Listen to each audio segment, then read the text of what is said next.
आज के इस वीडियो में हम लोग लुसेंट सीरीज के तीसरा वीडियो देखने वाले हैं। आज के जो वीडियो है वह है लुसेंट के ऑब्जेक्टिव के भूगोल सब्जेक्ट से, और इस टॉपिक का नाम है भारत की नदियाँ। आज हम लोग इस वीडियो के माध्यम से भारत के जितने भी नदियाँ हैं जिनसे बहुत सारे प्रश्न पूछे गए हैं या जो प्रश्न पूछने की संभावना है उन सब का विस्तृत चर्चा करने वाले हैं।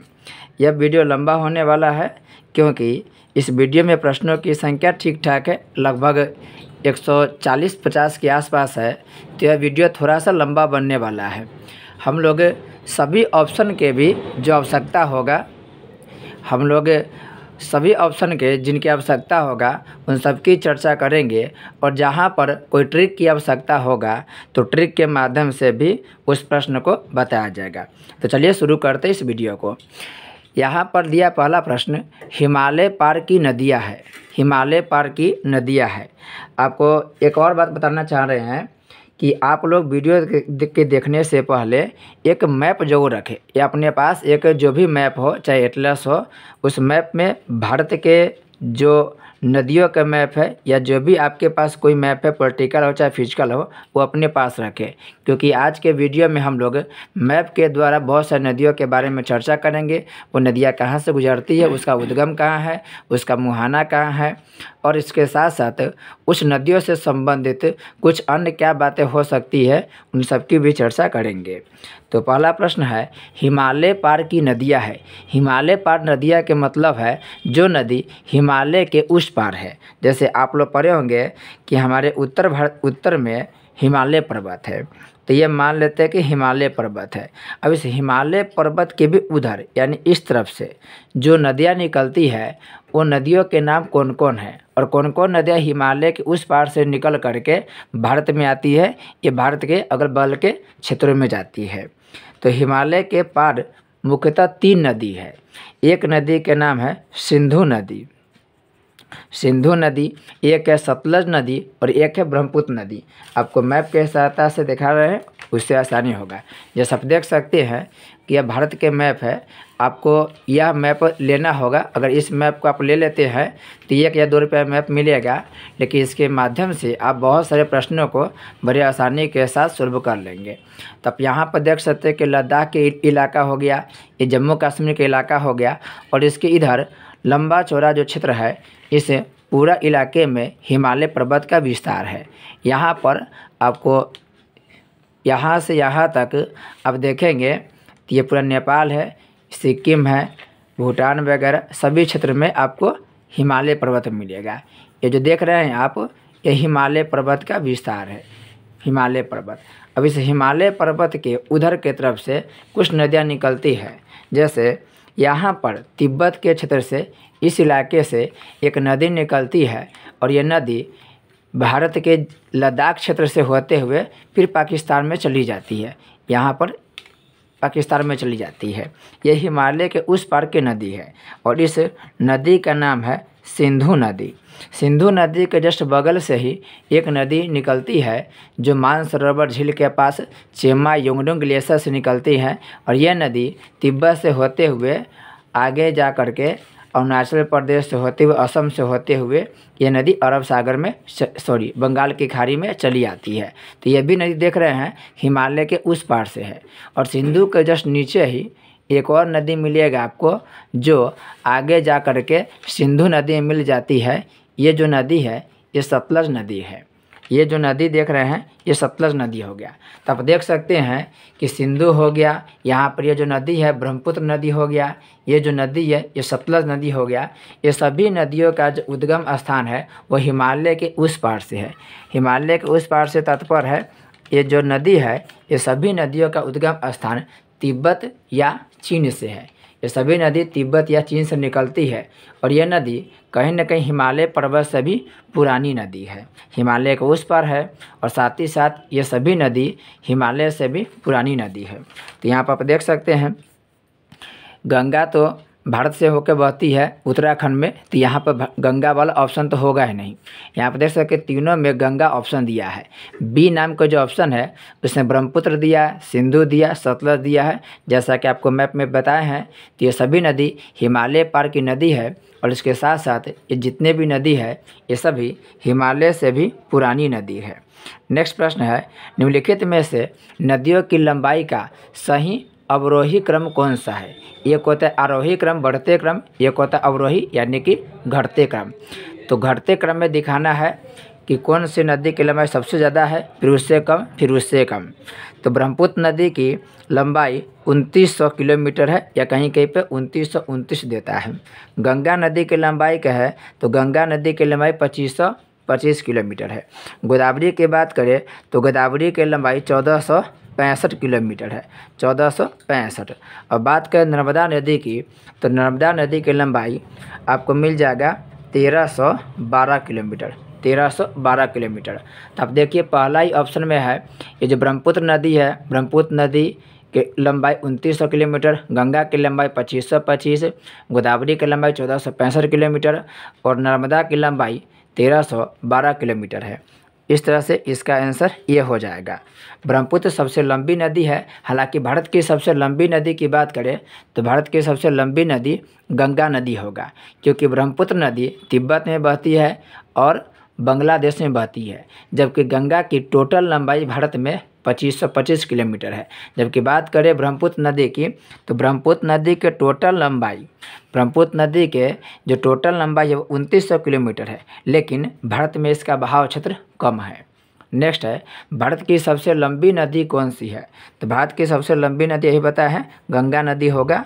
और इसकी लंबाई की बात करें तो इसकी लंबाई 2525 किलोमीटर है, 2525 किलोमीटर। किसी किसी बुक में आपको 2510 किलोमीटर दिया होगा, लेकिन आप एनसीईआरटी के अकॉर्डिंग चलेंगे तो उसमें वहाँ पर लंबाई लिखा होगा 2525 किलोमीटर। नेक्स्ट है, किस नदी की सहायक नदी बांग्लादेश में पद्मा के नाम से जानी जाती है? पद्मा के नाम से जानी जाती है। देखिए भारत में एक जो नदी है जो सबसे लंबी नदी है गंगा। ये गंगा नदी जब बांग्लादेश में चली जाती है तब इसका नाम पद्मा हो जाता है। और ब्रह्मपुत्र नदी, ये ब्रह्मपुत्र नदी भारत में इसका नाम है ब्रह्मपुत्र नदी, लेकिन जब यह ब्रह्मपुत्र नदी बांग्लादेश में चली जाती है तो बांग्लादेश में जाने के बाद इसका नाम बदल करके जमुना हो जाता है। तो बांग्लादेश में ब्रह्मपुत्र नदी को जमुना के नाम से जाना जाता है और गंगा को पद्मा के नाम से जाना जाता है। बांग्लादेश में ही गंगा और ब्रह्मपुत्र दोनों नदी आपस में मिल जाती है। गंगा और जब ब्रह्मपुत्र नदी दोनों आपस में मिल जाती है, तो गंगा और ब्रह्मपुत्र जब जहाँ मिलती है वहाँ से एक नदी बनती है और उसका नाम हो जाता है मेघना। तो क्वेश्चन पूछता है गंगा और ब्रह्मपुत्र या पद्मा या जमुना जहाँ पे मिलती है वहाँ पे कौन सी नदी का निर्माण करती है? तो वहाँ पर मेघना नदी। तो मेघना नदी इन दोनों के मिलने से बनती है। नेक्स्ट है, गंगा एवं ब्रह्मपुत्र की संयुक्त जलधारा किस नाम से जानी जाती है? अभी बताएं, इसका आंसर हो जाएगा मेघना। और ये बांग्लादेश में है, ये बांग्लादेश में है। ब्रह्मपुत्र नदी को तिब्बत में सांगपो के नाम से जाना जाता है। ब्रह्मपुत्र नदी को तिब्बत में सांगपो के नाम से जाना जाता है। नेक्स्ट है, भारत की सबसे अधिक नौगण्य दो नदियां हैं। नौगण्य के मतलब है कि यहाँ पर ज़्यादा नौका चलती है। ज़्यादा पर नाव कहाँ चलती है? तो गंगा और ब्रह्मपुत्र नदी पर ज़्यादा नौका चलती है। नेक्स्ट है, निम्नलिखित में से कौन सी नदी सीधे गंगा में आकर मिलती है? गंगा की सहायक नदी की बात बोल रहा है, तो इसमें से सोन नदी डायरेक्ट गंगा में आकर मिलती है, जबकि चंबल, बेतवा, केन, ये जो तीनों नदी है चंबल, बेतवा, केन, ये पहले यमुना में मिलती है। ये तीनों नदी ये तीनों नदी पहले यमुना में मिलती है और फिर यमुना जा कर के गंगा में मिलती है। तो ये भी हालांकि गंगा के ही सहायक है, लेकिन पहले यमुना में मिल करके तब गंगा में मिलती है। जबकि जो सोन नदी है यह अमरकंटक पहाड़ी से निकलती है और अमरकंटक पहाड़ी से निकलने के बाद ये गंगा में मिल जाती है। तो ये भी याद रखेंगे कि सोन नदी कहाँ से निकलती है? तो ये अमरकंटक से निकलती है और बिहार में पटना के पास आ करके यह गंगा नदी में मिल जाती है। नेक्स्ट है, सुंदरवन का डेल्टा कौन नदी बनाती है? सुंदरबन का डेल्टा दुनिया के सबसे बड़ा डेल्टा है। विश्व में सबसे बड़ा डेल्टा सुंदरबन का डेल्टा है और यह डेल्टा गंगा और ब्रह्मपुत्र नदी के द्वारा बनती है। तो इसका आंसर हो जाएगा गंगा और ब्रह्मपुत्र नदी के द्वारा। ये पश्चिम बंगाल में है, भारत के पश्चिम बंगाल में और बांग्लादेश में भी है। नेक्स्ट है गंगा और ब्रह्मपुत्र नदियों के उद्गम स्थान क्रमशः है। गंगा के अगर बात करें तो गंगा के उद्गम स्थान उत्तराखंड के गोमुख हिमालय है। यह गंगोत्री से निकलती है, गोमुख से निकलती है। और ब्रह्मपुत्र नदी का आपको पता है कि ब्रह्मपुत्र नदी तिब्बत से निकलती है। तिब्बत में एक ग्लेशियर है जिसका नाम है चेमा युंगडुंग ग्लेशियर। हालांकि गंगा नदी भागीरथी और अलकनंदा नदी के मिलकर बहती है, डायरेक्ट गंगा नहीं निकलती है। पहले अलकनंदा फिर भागीरथी दोनों नदी के मिलने पर गंगा बनती है। लेकिन बात करें ब्रह्मपुत्र नदी के तो ब्रह्मपुत्र नदी तिब्बत में, आपको जैसे बताएं यहाँ पर देखिए, ये जो देख रहे हैं आप, ये जो नदी है ब्रह्मपुत्र नदी है तो तिब्बत में है और तिब्बत में एक ग्लेशियर है जिसका नाम है चेमा युंगडुंग ग्लेशियर। ये मानसरोवर झील के पास है और इसी ग्लेशियर से ब्रह्मपुत्र नदी निकलती है। तो इसका आंसर हो जाएगा डी, उत्तराखंड से गंगा नदी और तिब्बत से ब्रह्मपुत्र नदी। नेक्स्ट है निम्नलिखित में से कौन सी नदी का उद्गम भारत में नहीं है। भारत में करा के उद्गम नहीं है तो ब्रह्मपुत्र नदी का उद्गम भारत में नहीं है। ब्रह्मपुत्र नदी का उद्गम कहाँ नहीं है, भारत नहीं है। तो ये है कहाँ पर, तो ये तिब्बत से निकलती है और ब्रह्मपुत्र नदी को तिब्बत में सांगपो के नाम से जाना जाता है।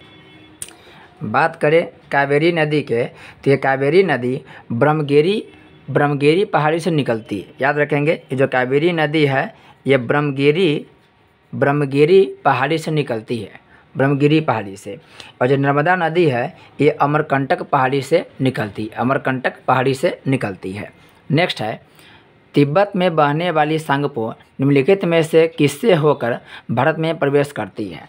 तो जो तिब्बत है वो तिब्बत से ब्रह्मपुत्र नदी निकलती है और ये ब्रह्मपुत्र नदी आप देखेंगे यहाँ पर, तो ये ब्रह्मपुत्र नदी है और ये ब्रह्मपुत्र नदी आगे जाकर अरुणाचल प्रदेश में एंट्री करती है। अरुणाचल प्रदेश के बाद ये असम में, ये देखिए, ये जो राज्य देख रहे हैं आप, ये वाला राज्य, ये राज्य अरुणाचल प्रदेश है और ये जो राज्य है ये असम है। फिर असम से होते हुए ये कहाँ आती है, बांग्लादेश में। ये बांग्लादेश है और बांग्लादेश से ये डायरेक्ट नीचे चल जाती है बंगाल की खाड़ी में, तो ये बांग्लादेश में चली आती है।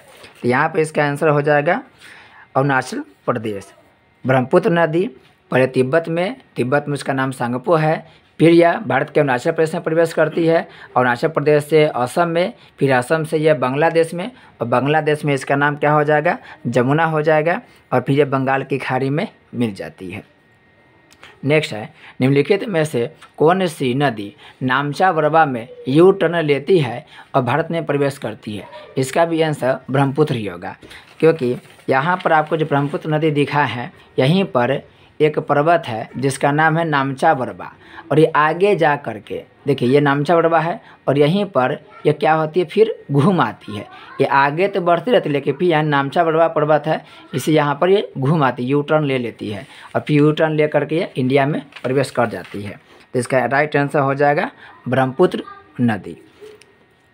जो तीस्ता है, ये तीस्ता नदी ब्रह्मपुत्र के ही सहायक नदी है। ये बराक नदी बांग्लादेश में बहती है। नेक्स्ट है तिब्बत में मानसरोवर झील के पास किस नदी का उद्गम स्रोत है। तो मानसरोवर झील के पास सिंधु नदी भी निकलती है, सतलज भी निकलती है, ब्रह्मपुत्र भी निकलती है। इसका आंसर डी हो जाएगा, इनमें से सभी। नेक्स्ट है माजुली नदी द्वीप निम्नलिखित में से किस नदी पर स्थित है। ये मोस्ट VBI है, याद रखेंगे इसको। माजुली नदी द्वीप दुनिया के सबसे बड़ा नदी द्वारा बनाया गया जो द्वीप है वह है माजुली नदी द्वीप और ये माजुली नदी द्वीप ब्रह्मपुत्र नदी के द्वारा बनती है, ब्रह्मपुत्र नदी के द्वारा। और ये माजुली द्वीप है कहाँ पर, तो ये माजुली द्वीप असम राज्य में स्थित है जो ब्रह्मपुत्र नदी से मिलके बना है। ये मोस्ट VBI याद रखेंगे। देखिए द्वीप क्या होता है, तो द्वीप स्थल का वह भाग होता है जिसके चारों तरफ पानी होता है। जैसे ये कोई स्थल हो गया और इस स्थल के जब चारों तरफ पानी होता है तो इस स्थलीय भाग को हम लोग द्वीप कहते हैं। यह द्वीप तो है, लेकिन यह द्वीप नदी द्वारा निर्मित है, नदी द्वारा निर्मित द्वीप है और यह दुनिया के सबसे बड़ा द्वीप है जो असम राज्य में है और ब्रह्मपुत्र नदी के द्वारा यह निर्मित द्वीप है। बात करें तोरसा नदी के, तो तोरसा नदी के अन्य नाम कम्बू माचू है। आप लिख लेंगे, ये जो तोरसा नदी है, इस तोरसा नदी का नाम कम्बू माचू है, या इसे आमो छू या आमो चू नदी भी कहते हैं। ये बहुत बार पूछा गया प्रश्न, आमो चू या आमो छू नदी भी इसे कहा जाता है। और ये जो नदी है यह बाद में जा कर के ब्रह्मपुत्र नदी में मिल जाती है। तो तोरसा नदी ब्रह्मपुत्र की सहायक है, तीस्ता भी ब्रह्मपुत्र की ही सहायक नदी है। और इस नदी के जो नाम है यह आमोचू भी है या इसे कम्बू माचू भी कहा जाता है। नेक्स्ट है, निम्नलिखित में से कौन सी नदी दक्षिण से उत्तर की ओर प्रवाहित होती है? करा कि दक्षिण से उत्तर की ओर, तो गोदावरी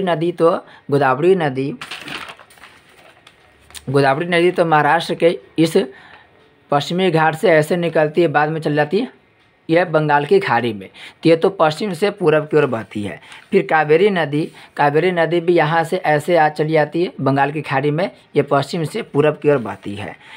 एक है कृष्णा नदी, तो गोदावरी नदी के नीचे ही आपको कृष्णा नदी मिलेगा, ये भी पश्चिम से पूरब की ओर बहती है। लेकिन ये जो बेतवा नदी है यह यमुना की सहायक नदी है और यह नदी यमुना में जाके मिलती है। जैसे ये मान लेते हैं कि ये गंगा नदी है, आप इसे ठीक से देखेंगे ये गंगा नदी होगा। अब इस गंगा नदी के बगल से एक नदी निकलती है और ये इलाहाबाद में गंगा से मिल जाती है। इस नदी का नाम है यमुना नदी। इसी यमुना नदी में एक नदी जाकर के मिल जाती है जिसका नाम है बेतवा नदी।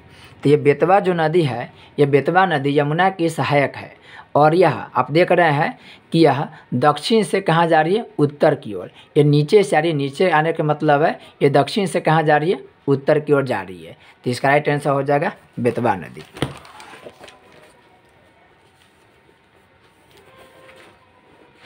नेक्स्ट प्रश्न है, किसे बिहार का दुख सौरो ऑफ बिहार कहा जाता है? तो आसान प्रश्न है, इसका आंसर हो जाएगा कोसी, क्योंकि कोसी नदी हमेशा अपना मार्ग बदलती रहती है। तो मार्ग बदलने की वजह से ये काफ़ी मात्रा में बाढ़ लाती है और इस बाढ़ से लाखों जनजीवन प्रभावित होते रहता है, इसलिए इसे सौरो ऑफ बिहार या बिहार का दुख कहा जाता है। इसे बिहार के शोक भी बोलते हैं, बिहार के दुख बोलते हैं और सौरो ऑफ बिहार ही बोलते हैं। नेक्स्ट है, निम्नलिखित में से कौन सा एक नदी हिमालय पार नदी है? तो हिमालय पार नदी में 3 नदी याद रखेंगे, एक सतलज नदी, एक सिंधु नदी और एक याद रखेंगे आप लोग ब्रह्मपुत्र नदी। बाकी सभी नदी भारत से निकलती है, भारत के क्षेत्र से निकलती है। तो इसका राइट आंसर हो जाएगा आपको बी सतलज नदी। ये जो झेलम नदी है, ये झेलम नदी जम्मू कश्मीर में शेषनाग झील से निकलती है। शेषनाग झील से याद कैसे रखेंगे?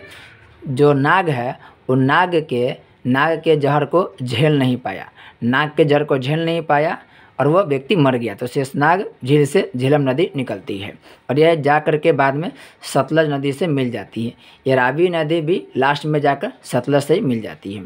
नेक्स्ट है, निम्नलिखित नदियों में से कौन एक विनाशक नदी कहलाती है? विनाशक नदी कौन है? तो इसमें से कोसी नदी कहलाएगा, कोसी नदी विनाशक नदी है। नेक्स्ट है, निम्नलिखित में से कौन नदी बंगाल की शोक कहलाती है? तो बंगाल की शोक पहले दामोदर नदी को कहा जाता था, हालांकि अब उतना यह बाढ़ नहीं लाता है, लेकिन एक ज़माने में दामोदर नदी को बंगाल का शोक कहा जाता था, क्योंकि दामोदर जो नदी है वो दामोदर नदी झारखंड के छोटानागपुर पठार से निकलती थी। झारखंड के छोटानागपुर पठार से निकलने के बाद ये काफ़ी मात्रा में बंगाल में जा कर के मिट्टी और अवसाद बिखेर देती थी और वहाँ पर भारी मात्रा में ये बाढ़ लाती थी, इसलिए इसे बंगाल का शोक कहा जाता है। तो आप 3 शोक याद रखेंगे, 3 और 4 शोक याद रखें। जैसे कोसी नदी हो गया तो कोसी नदी बिहार के शोक, दामोदर नदी बंगाल के शोक, महानदी उड़ीसा के शोक, ह्वांगहो नदी चीन के शोक। हालांकि अब ये दामोदर नदी से उतना बाढ़ नहीं आता है, क्योंकि बहुत सारे बांध का निर्माण हो चुका है इस नदी पर, इसलिए यहाँ पर बाढ़ की मात्रा काफ़ी कम हो गई है। नेक्स्ट है, वे दो प्रमुख नदियाँ कौन सी है जो अमरकंटक पहाड़ से, याद रखेंगे अमरकंटक पठार से निकलती है परंतु वे अलग अलग दिशाओं में बहती है। तो अमरकंटक पहाड़ जो है, अमरकंटक जो पठार है वह मध्य प्रदेश में है और अमरकंटक पठार से 3 नदी निकलती है। मोस्ट भी आई है, इसे याद रखेंगे। अमरकंटक पठार से 3 नदी निकलती है और तीनों के अलग अलग दिशा हैं, तीनों के अलग अलग दिशा है। जैसे ये मान लेते हैं झारखंड के छोटानागपुर पठार है, तो इस छोटानागपुर पठार से एक नदी ऐसे निकलती है, एक इधर चल जाती है और एक इधर चली जाती है। तो ये जो ऊपर की तरफ है ये नदी है, ये जो ऊपर की तरफ है यह सोन नदी है और ये सोन नदी बिहार में चल जाती है। तो ये दक्षिण से कहाँ जा रही है, उत्तर की ओर। ये जो नदी देख रहे हैं पूरब की ओर जा रही है, पश्चिम से पूरब। ये जो नदी है ये है महानदी और ये जो नदी देख रहे हैं ये जो नदी है ये नर्मदा नदी है, ये नर्मदा नदी है। तब देख सकते हैं कि तीनों दिशा में अलग अलग नदी बह रही है। इसके निकलने का स्थान एक ही जगह है लेकिन तीनों नदी अलग अलग दिशा में जाके बह रही है। तो इसका आंसर हो जाएगा चंबल नहीं होगा, नर्मदा और सोन। इसका आंसर हो जाएगा सी, नर्मदा और सोन नदी ये अलग अलग दिशा में बहती है। और दोनों का उद्गम स्थान कहाँ है, तो दोनों का उद्गम स्थान अमरकंटक पहाड़ी है जो मध्य प्रदेश में है। नेक्स्ट है, तवा किसकी सहायक नदी है। करा कि तवा किसकी सहायक नदी, तो तवा जो है यह नर्मदा नदी की, तवा नर्मदा नदी की सहायक नदी है। तवा नदी नर्मदा की सहायक नदी है। इसे याद रखने का तरीका आप ऐसे याद रखेंगे, याद इसमें रखेंगे आप, याद रखें नर्म, और यहाँ पर तवा को बनेगा ताव। जो नर्म व्यक्ति होता है, नर्म स्वभाव का जो व्यक्ति होता है वो कभी भी ताव में नहीं आता है। जो व्यक्ति नर्म स्वभाव के होते हैं वो कभी ताव में नहीं आते हैं। नेक्स्ट है, निम्नलिखित में से कौन सी नदी प्रारंभ में अरुण नदी के नाम से जानी जाती है। तो शुरुआत में अरुण नदी कोसी नदी को कहा जाता है। जब नेपाल में कोसी नदी यहाँ होगा कोसी नदी, जब नेपाल में कोसी नदी रहती है तो उस समय उसका नाम अरुण नदी रहती है, अरुणा नदी रहती है। और यही नदी बिहार में आने के बाद कोसी नदी के नाम से जानी जाती है। नेक्स्ट है, निम्नलिखित में से किस नदी को उड़ीसा का शोक कहा जाता है।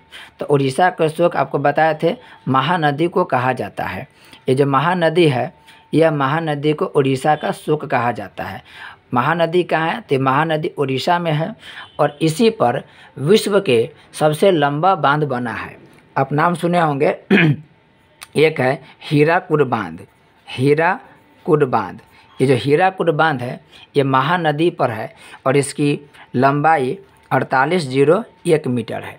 बांध की टोटल लंबाई 4801 मीटर है और ये विश्व के सबसे लंबी बांध है उड़ीसा के शोक महानदी का।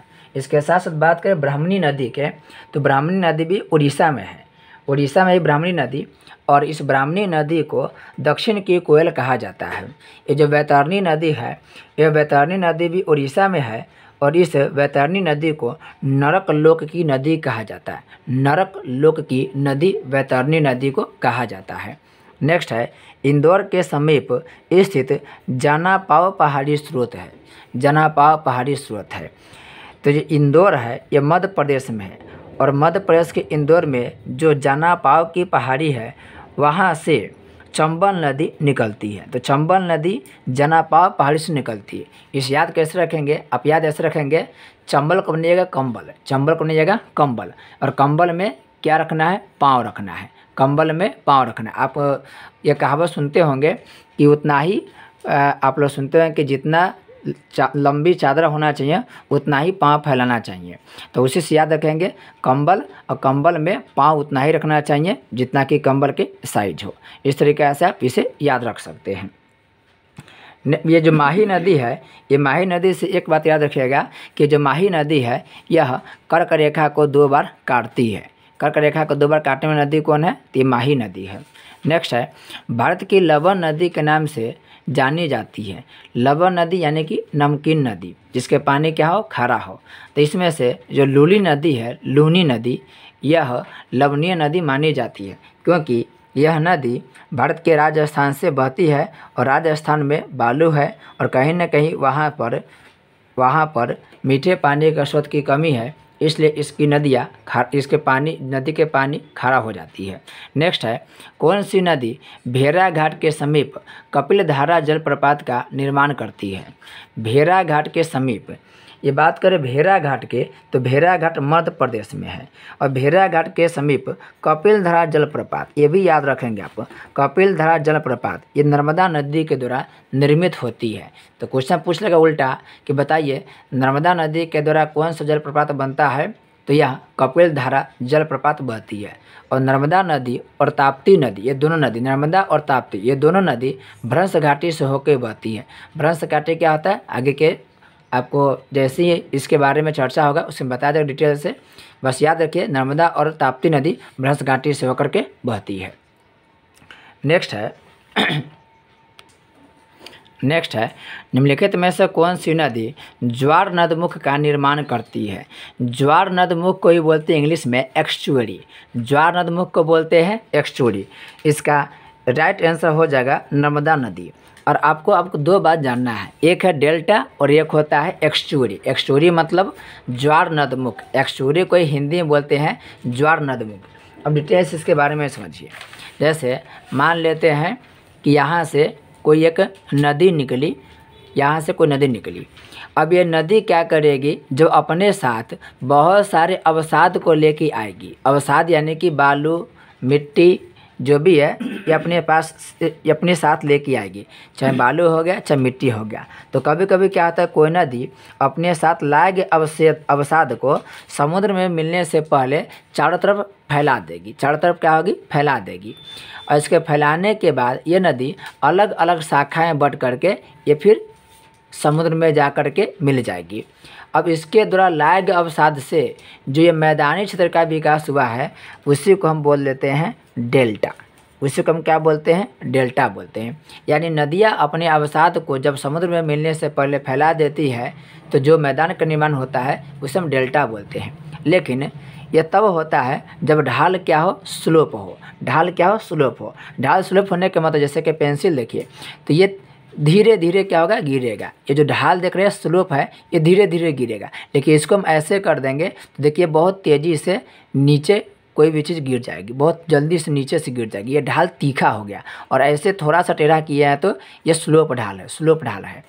तो जो नदी इधर से यानी कि पश्चिम से पूरब की ओर आती है, यानी बंगाल की खाड़ी की तरफ आती है, वो अपने साथ अवसाद बहुत लेके आती है। हालांकि ये जो नदी है ये ज़्यादा आती है इस क्षेत्र से, हिमालयी क्षेत्र से। हिमालयी क्षेत्र जैसे कि गंगा नदी हो गया, ब्रह्मपुत्र नदी हो गया, ये सभी नदी हिमालय क्षेत्र से आती है और ये अपने साथ बहुत सारे अवसाद को लेके आती है। लेकिन दक्षिण भारत की बहुत सारी ऐसी नदी है जो अरब सागर में आती है। यहाँ से कहाँ जाएगी, अरब सागर में। और अरब सागर में जाने से पहले ये जो नदी बहुत कम अवसाद काटती है, ये अपने साथ बहुत कम अवसाद लाती है। दूसरी बात, कम अवसाद लाने के अलावा ये जो नदी है इसका ढाल क्या है, तीखा है। तो तीखा होने की वजह से ये अपने साथ जो थोड़े बहुत अवसाद लाए हैं वो सभी अवसाद को समुद्र में क्या करेगी, गिरा देगी। तो समुद्र में गिरा दी तो डेल्टा का निर्माण नहीं हुआ और ये जो निर्माण किया उसे हम बोलते हैं कि एक्सचुअरी।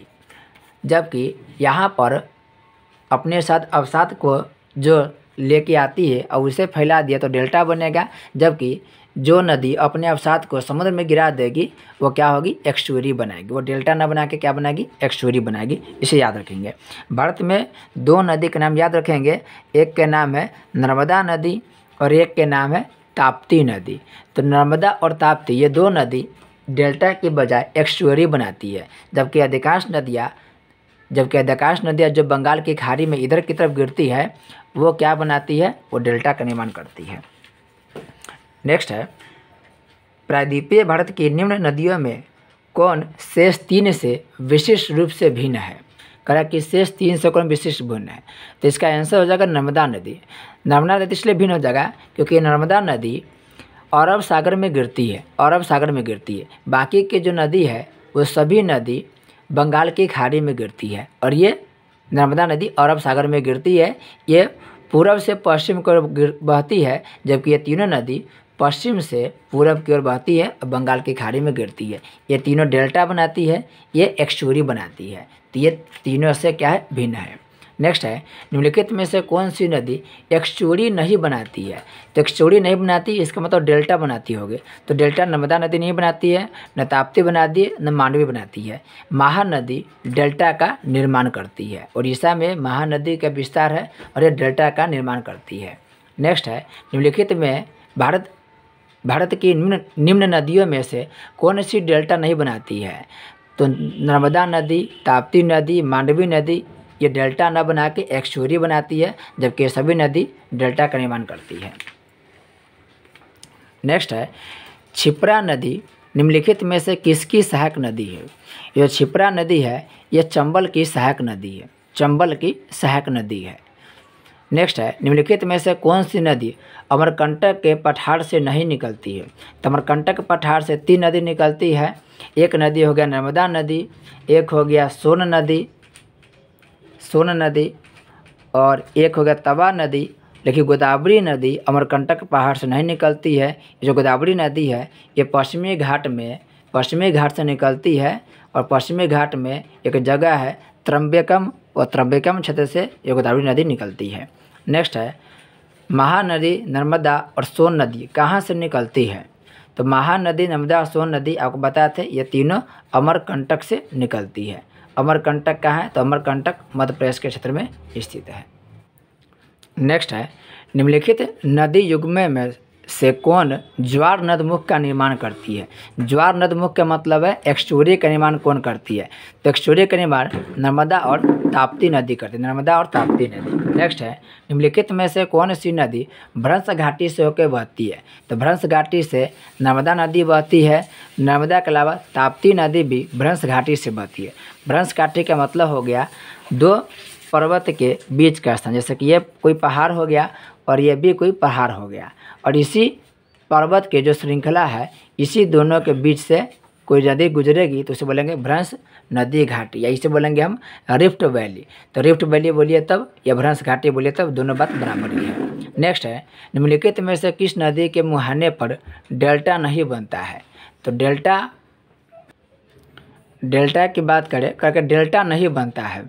तो कावेरी, महानदी, गोदावरी सब पे बनेगा, जबकि नर्मदा, ताप्ती नदी एक्सचुरी बनाएगी, डेल्टा नहीं बनाएगी, और ये नदी अरब सागर में गिरती है। नेक्स्ट है, दक्षिण भारत के पठारी प्रदेश को कौन सी नदी 2 भागों में विभाजित करती है। दक्षिणी भारत के पठारी क्षेत्र को नर्मदा नदी 2 भागों में बांटती है।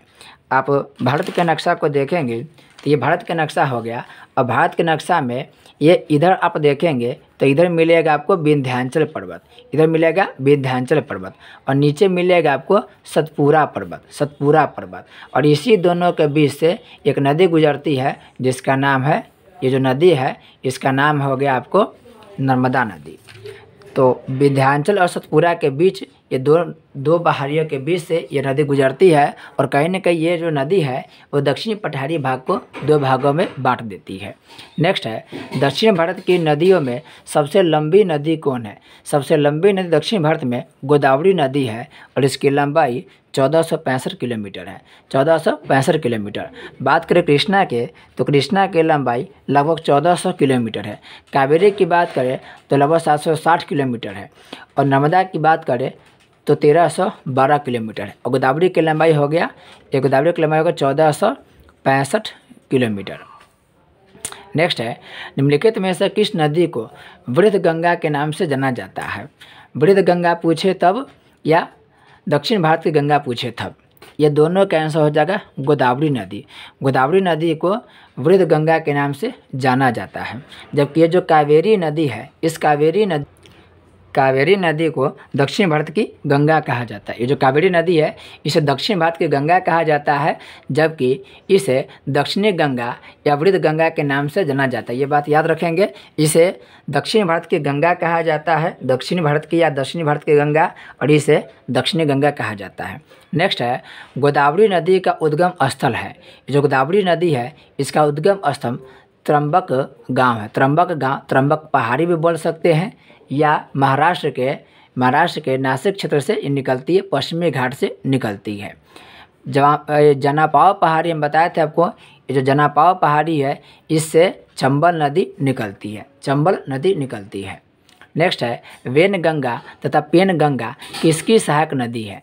तो वेनगंगा पूछे या पेनगंगा पूछे, ये दोनों नदी गोदावरी की सहायक नदी है, गोदावरी की सहायक। लेकिन पेनगंगा के साथ एक और नदी आता है दूधगंगा, तो दूधगंगा कृष्णा की सहायक है, याद रखेंगे। वेनगंगा पेनगंगा गोदावरी की सहायक है। एक नदी है जिसका नाम है दूधगंगा, तो दूधगंगा कृष्णा की सहायक है। बात करें रामगंगा की, तो रामगंगा गंगा की सहायक है। तो देखिए ये जो रामगंगा है, ये रामगंगा गंगा की सहायक है। कृष्णा की सहायक की बात करें तो कृष्णा की सहायक है इसमें दूधगंगा, दूधगंगा। और वेनगंगा पेनगंगा ये गोदावरी की सहायक नदी है। नेक्स्ट है भारत की सबसे लंबी नदी जिसका उद्गम तथा मुहाना दोनों भारतीय क्षेत्र में है। उद्गम और मुहाना दोनों कर भारतीय क्षेत्र में। तो गंगा नदी देखिए, गंगा नदी उत्तराखंड से निकलती है और बांग्लादेश में जाकर बंगाल की खाड़ी में मिलती है, तो बांग्लादेश में चल जाती है। ब्रह्मपुत्र नदी की बात करें तो ब्रह्मपुत्र नदी देखिए ये निकलती है ब्रह्मपुत्र नदी तिब्बत से और फिर बांग्लादेश में जा कर के ये मिल जाती है। कहाँ पर? ये जो नदी है ये जाके मिलती है बांग्लादेश में होते हुए बंगाल की खाड़ी में। नर्मदा नदी, ये नर्मदा नदी निकलती तो है ये मध्य प्रदेश के अमरकंटक से, ये अरब सागर में गिर जाती है। लेकिन गोदावरी नदी की बात करें तो इसका ये निकलती है महाराष्ट्र क्षेत्र से और ये गिरती तो बंगाल की खाड़ी में, लेकिन कहीं ना कहीं इसका जो मुहाना क्षेत्र है वो भारतीय क्षेत्र में स्थित है। तो ये आंसर हो जाएगा गोदावरी नदी। नेक्स्ट है कावेरी नदी का उद्गम स्रोत है। कावेरी जो नदी है उसका उद्गम स्रोत कहाँ है? ये कावेरी नदी का उद्गम स्रोत हो गया ब्रह्मगिरी पहाड़ी। ब्रह्मगिरी पहाड़ी ये तमिलनाडु की सहायक, ये तमिलनाडु की नदी है। और आप सुनते होंगे कावेरी नदी जल विवाद, तो कर्नाटक और तमिलनाडु दो राज्य के बीच ये कावेरी नदी के जल के लेकर के विवाद रहता है। तो क्वेश्चन खूब पूछता है कि कावेरी नदी जल विवाद कौन कौन राज्य से संबंधित है? तो ये होगा कर्नाटक और तमिलनाडु।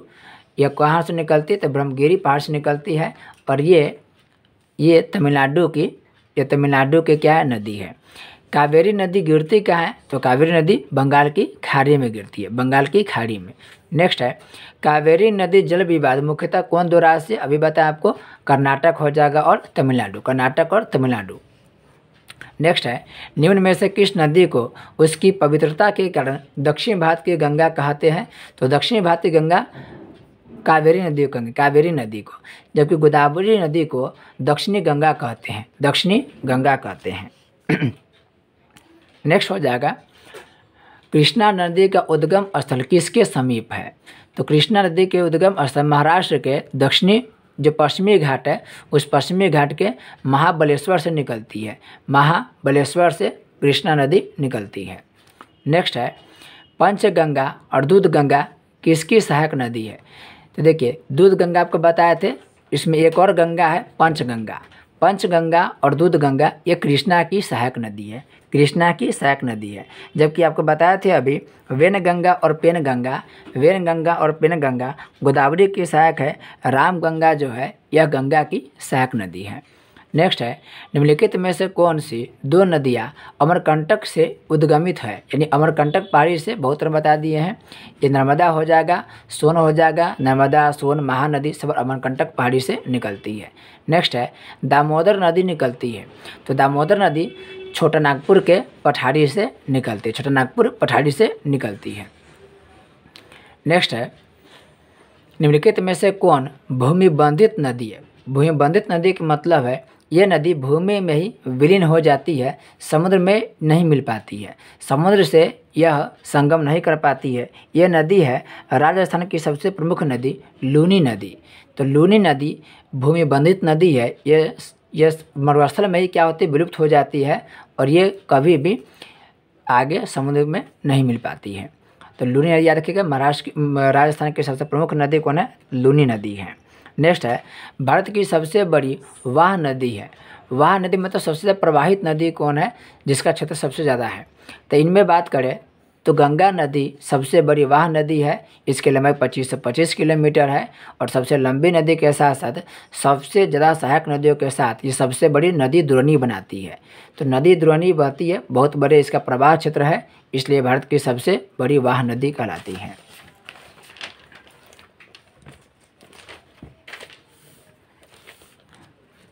नेक्स्ट है, विश्व के बृहत्तम डेल्टा निर्मित होता है। बृहत्तम डेल्टा, विश्व के सबसे बड़ी बृहत्तम जो डेल्टा है वह सुंदरबन का डेल्टा, और सुंदरबन का डेल्टा गंगा ब्रह्मपुत्र नदी के द्वारा मिलकर बनता है। गंगा और ब्रह्मपुत्र नदी के द्वारा निर्मित होता है, विश्व के सबसे बड़ा डेल्टा है। यहाँ पर एक है ऑप्शन मिसिसिपी मिसौरी। ये जो नदी है यह यूएसए की नदी है, अमेरिका की नदी है।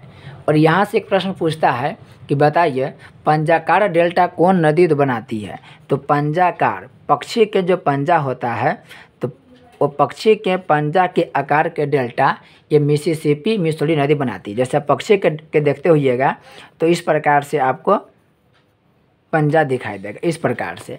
तो इस प्रकार के डेल्टा मिसिसिपी मिसौरी नदी के द्वारा निर्मित होती है। और ये जो नदी है ये अमेरिका की प्रमुख नदी है। यहाँ पर यांगसी कियांग द्वारा, यांगसी कियांग जो नदी है यह चीन के नदी है, चीन की नदी। और यहाँ पर एक प्रश्न पूछता है, आपसे पूछेगा थ्री गॉर्जियस डैम, बहुत फेमस डैम है, चीन के द्वारा बनाया गया डैम है three gorgeous dam. Three gorgeous dam, जो थ्री गॉर्जियस डैम है ये चीन के द्वारा निर्मित है, चीन बनाया है अपने देश में यांगसी नदी पर। और इस डैम के बारे में कहा जाता है कि यह डैम इतना विशाल है कि उसके पीछे इतना पानी जमा हो गया है कि धरती के रफ्तार को क्या कर दिया, कम कर दिया है।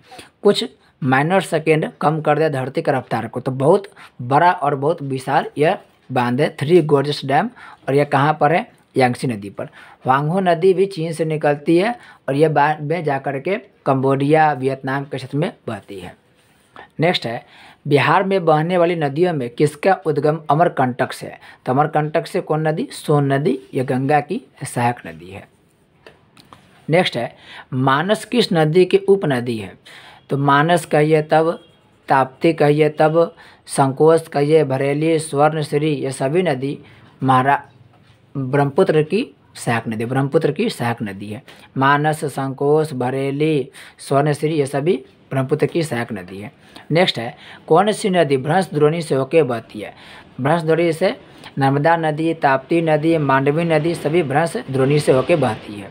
नेक्स्ट है, निम्नलिखित नदियों में से कौन सी नदी जबलपुर के निकट धुआंधार जलप्रपात का निर्माण करती है।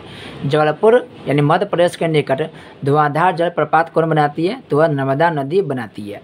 संगमरमर के पहाड़ से होकर गुजरती है। तो संगमरमर के पहाड़ से गुजरने की वजह से ये जो नदी है इसके पानी बहुत ही ज़्यादा सफ़ेद हो जाता है। और जब ऊपर से गिरती है तो ऐसा लगता है जैसे कि धुआं नीचे की तरफ आ रहा है। तो वही धुआं की तरह देखा नहीं, बहुत ही सफ़ेद रंग का दिखाई देता है क्योंकि संगमरमर की पहाड़ है वहाँ पर, इसलिए उसका पानी एकदम उजला सफ़ेद जैसा दिखाई देता है। तो वही बन गया धुआंधार जलप्रपात और ये काफ़ी देखने में सुंदर लगता है। नेक्स्ट है, निम्न नदियों में से सबसे अधिक पथ परिवर्तन किया है। तो रास्ता बदलने के लिए सबसे बदनाम नदी कौन है, कोसी नदी। कोसी नदी रास्ता बदलती है बहुत ज़्यादा, इसी वजह से यहाँ पर बाढ़ आती रहती है। बिहार में जो सबसे भयंकर बाढ़ था कोसी नदी द्वारा वह था 2008 में। बिहार में कुशहा नामक स्थान पर 2008 में भयंकर बाढ़ लाया था कोसी नदी। ये मार्ग बदलने वाली नदी है, इसे विश्वासघाती नदी भी कहा जाता है, विश्वासघाती नदी भी कहा जाता है। निम्नलिखित नदियों में से कौन सा अपने भ्रंश घाटी प्रवाह के लिए प्रसिद्ध है।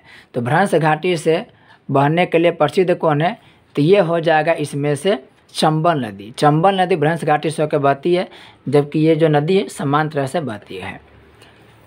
नेक्स्ट है, निम्नलिखित में वह नदी कौन सी है जो एक विभ्रंश घाटी को बोलते हैं रिफ्ट वैली से बहती है। तो नर्मदा, ताप्ती, ये तो मोस्ट वीआई हमेशा प्रश्न रिपीट देखिए हो ही रहा है। SSC 2003 में पूछा गया ये। नेक्स्ट है, निम्नलिखित में से कौन भारत की सबसे बड़ी प्रायद्वीपीय नदी है।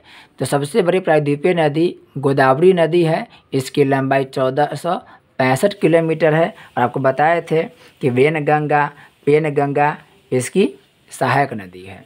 नेक्स्ट है, निम्न में से वह नदी कौन सी है जिसका उद्गम भारतीय राज्य क्षेत्र में नहीं है। भारतीय राज्य क्षेत्र में नहीं है तो इसमें से आंसर हो जाएगा घाघरा नदी। घाघरा नदी नेपाल से निकलती है और नेपाल से निकलने के बाद यह नदी गंगा नदी में मिल जाती है।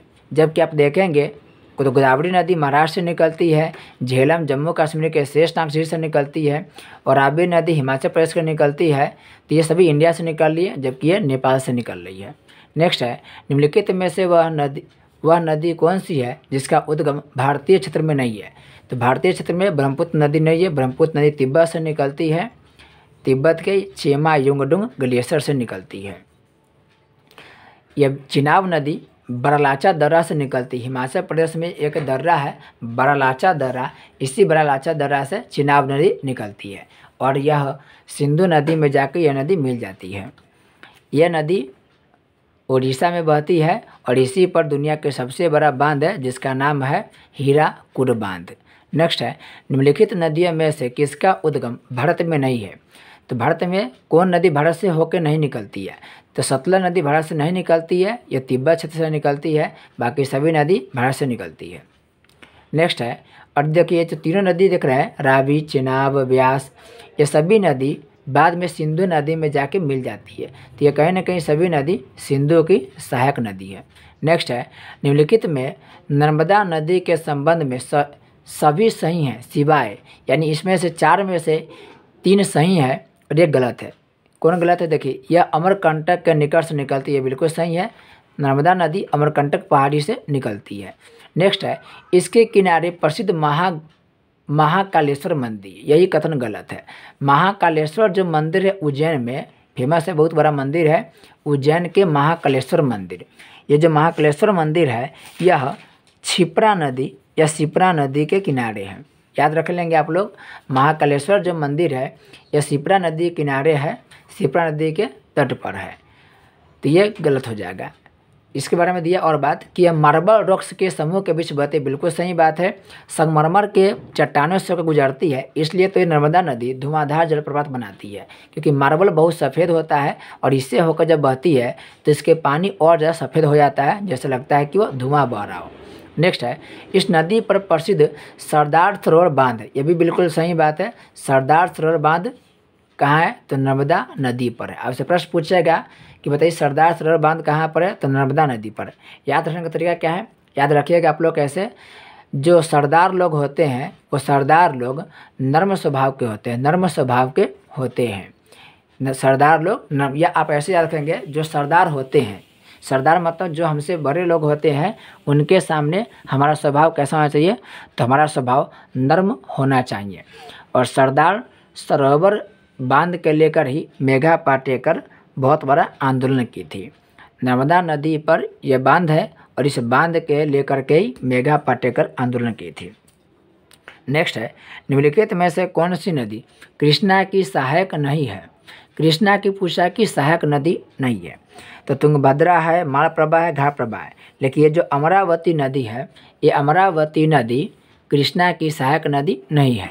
ये जो अमरावती नदी है, ये अमरावती नदी कावेरी की सहायक नदी है। अमरावती नदी किसकी सहायक है, तो ये कावेरी की सहायक नदी है।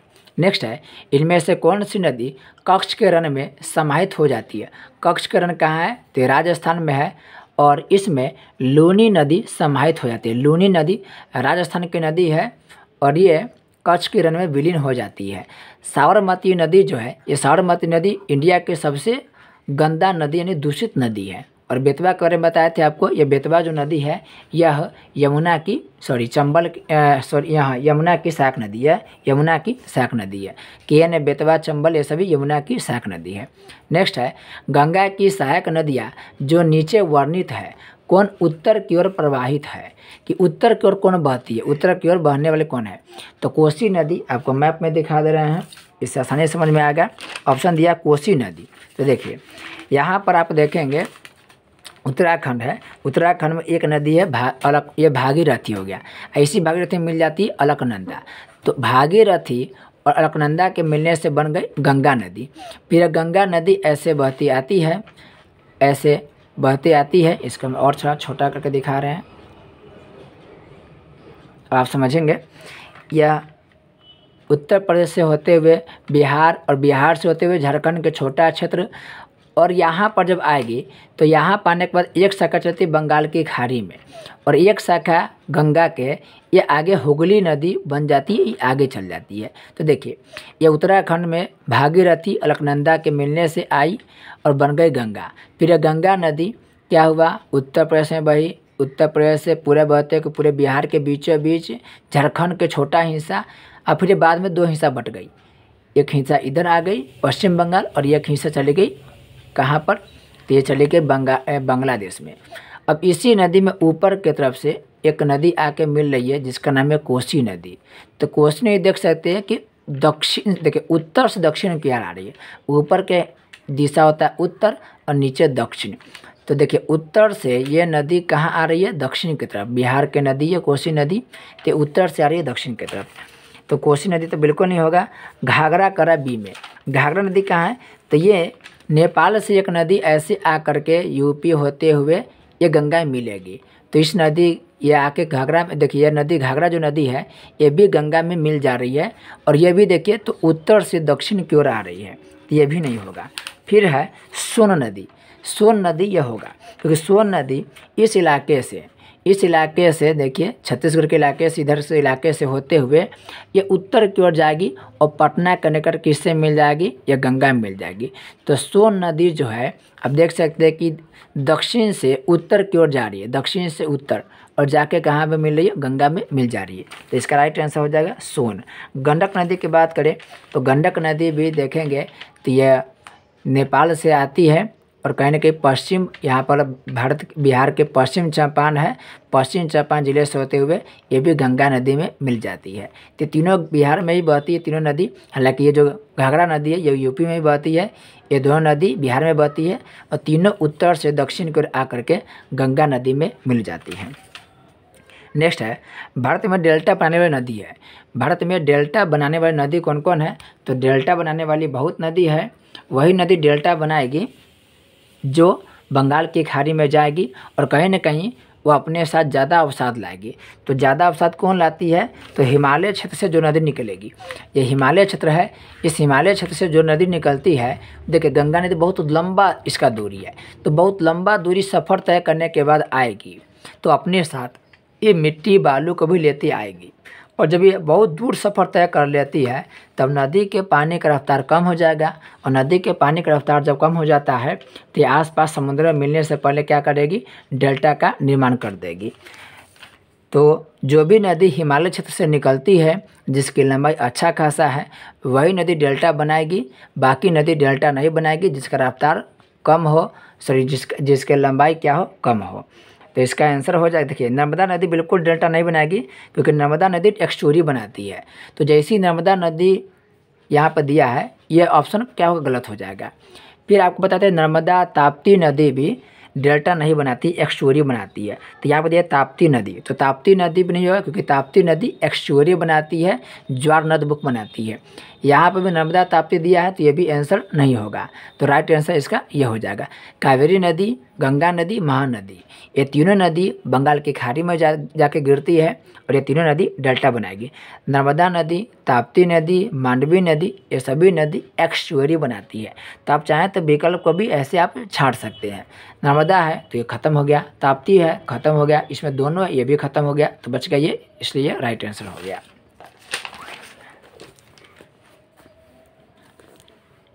नेक्स्ट है भागीरथी और अलकनंदा गंगा में कहाँ पर मिलती है।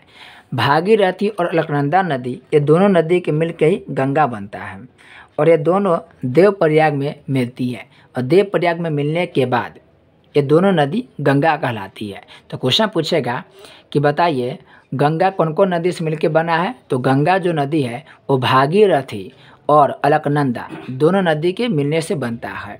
कहाँ पर मिलता है दोनों नदी, तो भागीरथी अलकनंदा दोनों मिलेगा देवप्रयाग में और देवप्रयाग के बाद ही वो दोनों नदी का नाम क्या पड़ जाता है, गंगा। अभी आपको हम पांचों प्रयाग के बारे में डिटेल से दिखा रहे हैं, उससे प्रश्न हमेशा पूछा जाता है। देखिए SSC 2015 में पूछा गया है। आपको हम पांचों जैसे कर्ण प्रयाग है, रुद्र प्रयाग हो गए, ठीक है, अभी सब के बारे में डिटेल से अभी चर्चा करेंगे। इस मैप को देखें तो ये मैप में बताया था आपको कि उत्तराखंड में ये नदियों के भागीरथी और यह हो गया अलकनंदा। ये दोनों मिल गया और दोनों के मिलने के बाद एक नदी बना। इस नदी का नाम है गंगा नदी। तो आपको हम इसी मैप को डिटेल से यहाँ पर या इसके पीछे दिखाएंगे, डिटेल समझिएगा। देखिए यहाँ पर समझने की कोशिश कीजिएगा। इधर से एक नदी ऐसे आ रही है, इस नदी के नाम है भागीरथी नदी। इस भागीरथी नदी में इधर से एक नदी आके मिल जाती है, इस नदी के नाम है अलकनंदा। और दोनों यहाँ पर मिल गई। यहाँ पर मिल गई तो जहाँ पर मिल गई उस जगह के नाम है देवप्रयाग। जब दो नदी आपस में मिलती है तो दो नदी के आपस में मिलने के बाद उसका नाम हम लोग प्रयाग रखते हैं। प्रयाग का मतलब क्या हो गया? दो नदियों के मिलन स्थान। तो दो नदी जहाँ पर मिलती है उसे हम क्या बोलते हैं? उसे हम प्रयाग बोलते हैं। अब यहाँ से एक नदी बन जाएगी, इसका नाम हो गया गंगा। अब यही एक प्रयाग नहीं, इसमें और भी प्रयाग है। ये जो नदी है ये भागीरथी हो गया और ये हो गया अलकनंदा नदी। ये अलकनंदा नदी हो गया।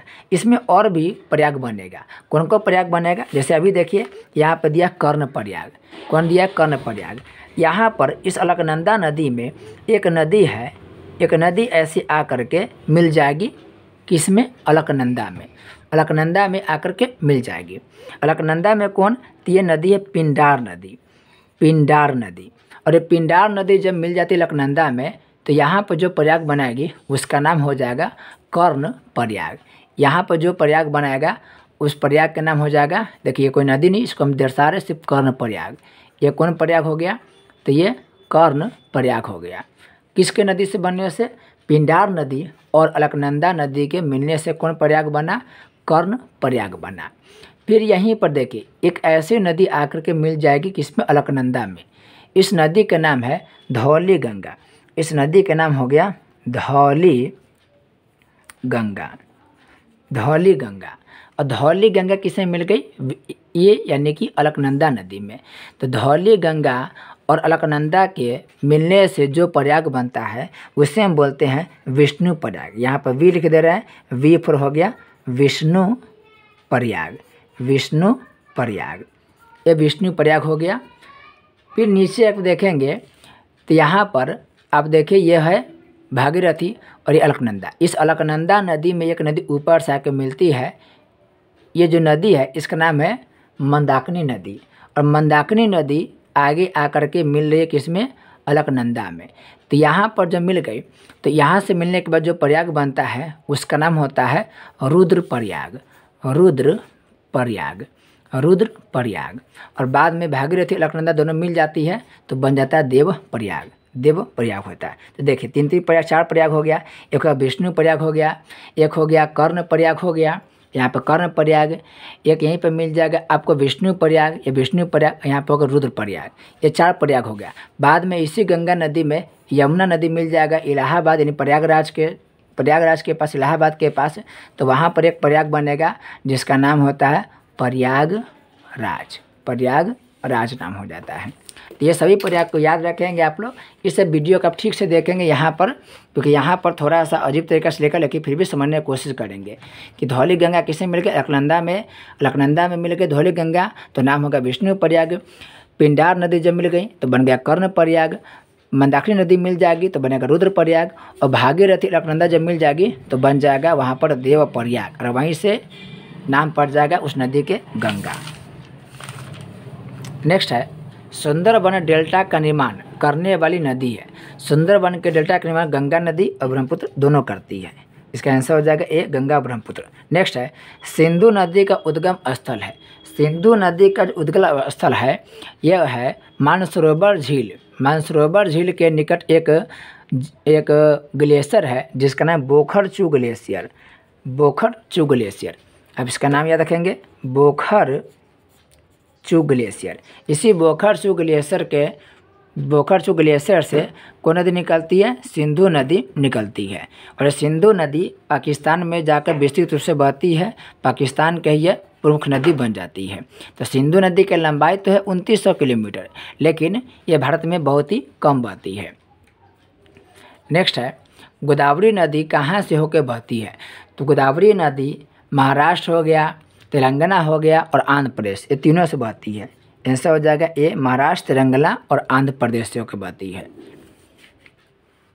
नेक्स्ट है, निम्नलिखित में से कौन सी नदी प्रायद्वीपीय पठार उफान से नहीं निकलती, यानी प्रायद्वीपीय पठार से नहीं निकलती है। तो यमुना नदी देखिए गंगोत्री से निकलती है उत्तराखंड से, दामोदर महाराष्ट्र से, चंबल भी देखिए मध्य प्रदेश से, सोन भी देखिए अमरकंटक से निकलती है। तो ये तीनों प्रायद्वीपीय पठार से निकलती है, जबकि ये उत्तराखंड से निकलती हिमालय क्षेत्र की नदी है, इसलिए इसका आंसर हो जाएगा ये यमुना नदी। नेक्स्ट है, इन पश्चिम वाहिनी नदियों में कौन दो पर्वत श्रेणियों के बीच बहती है।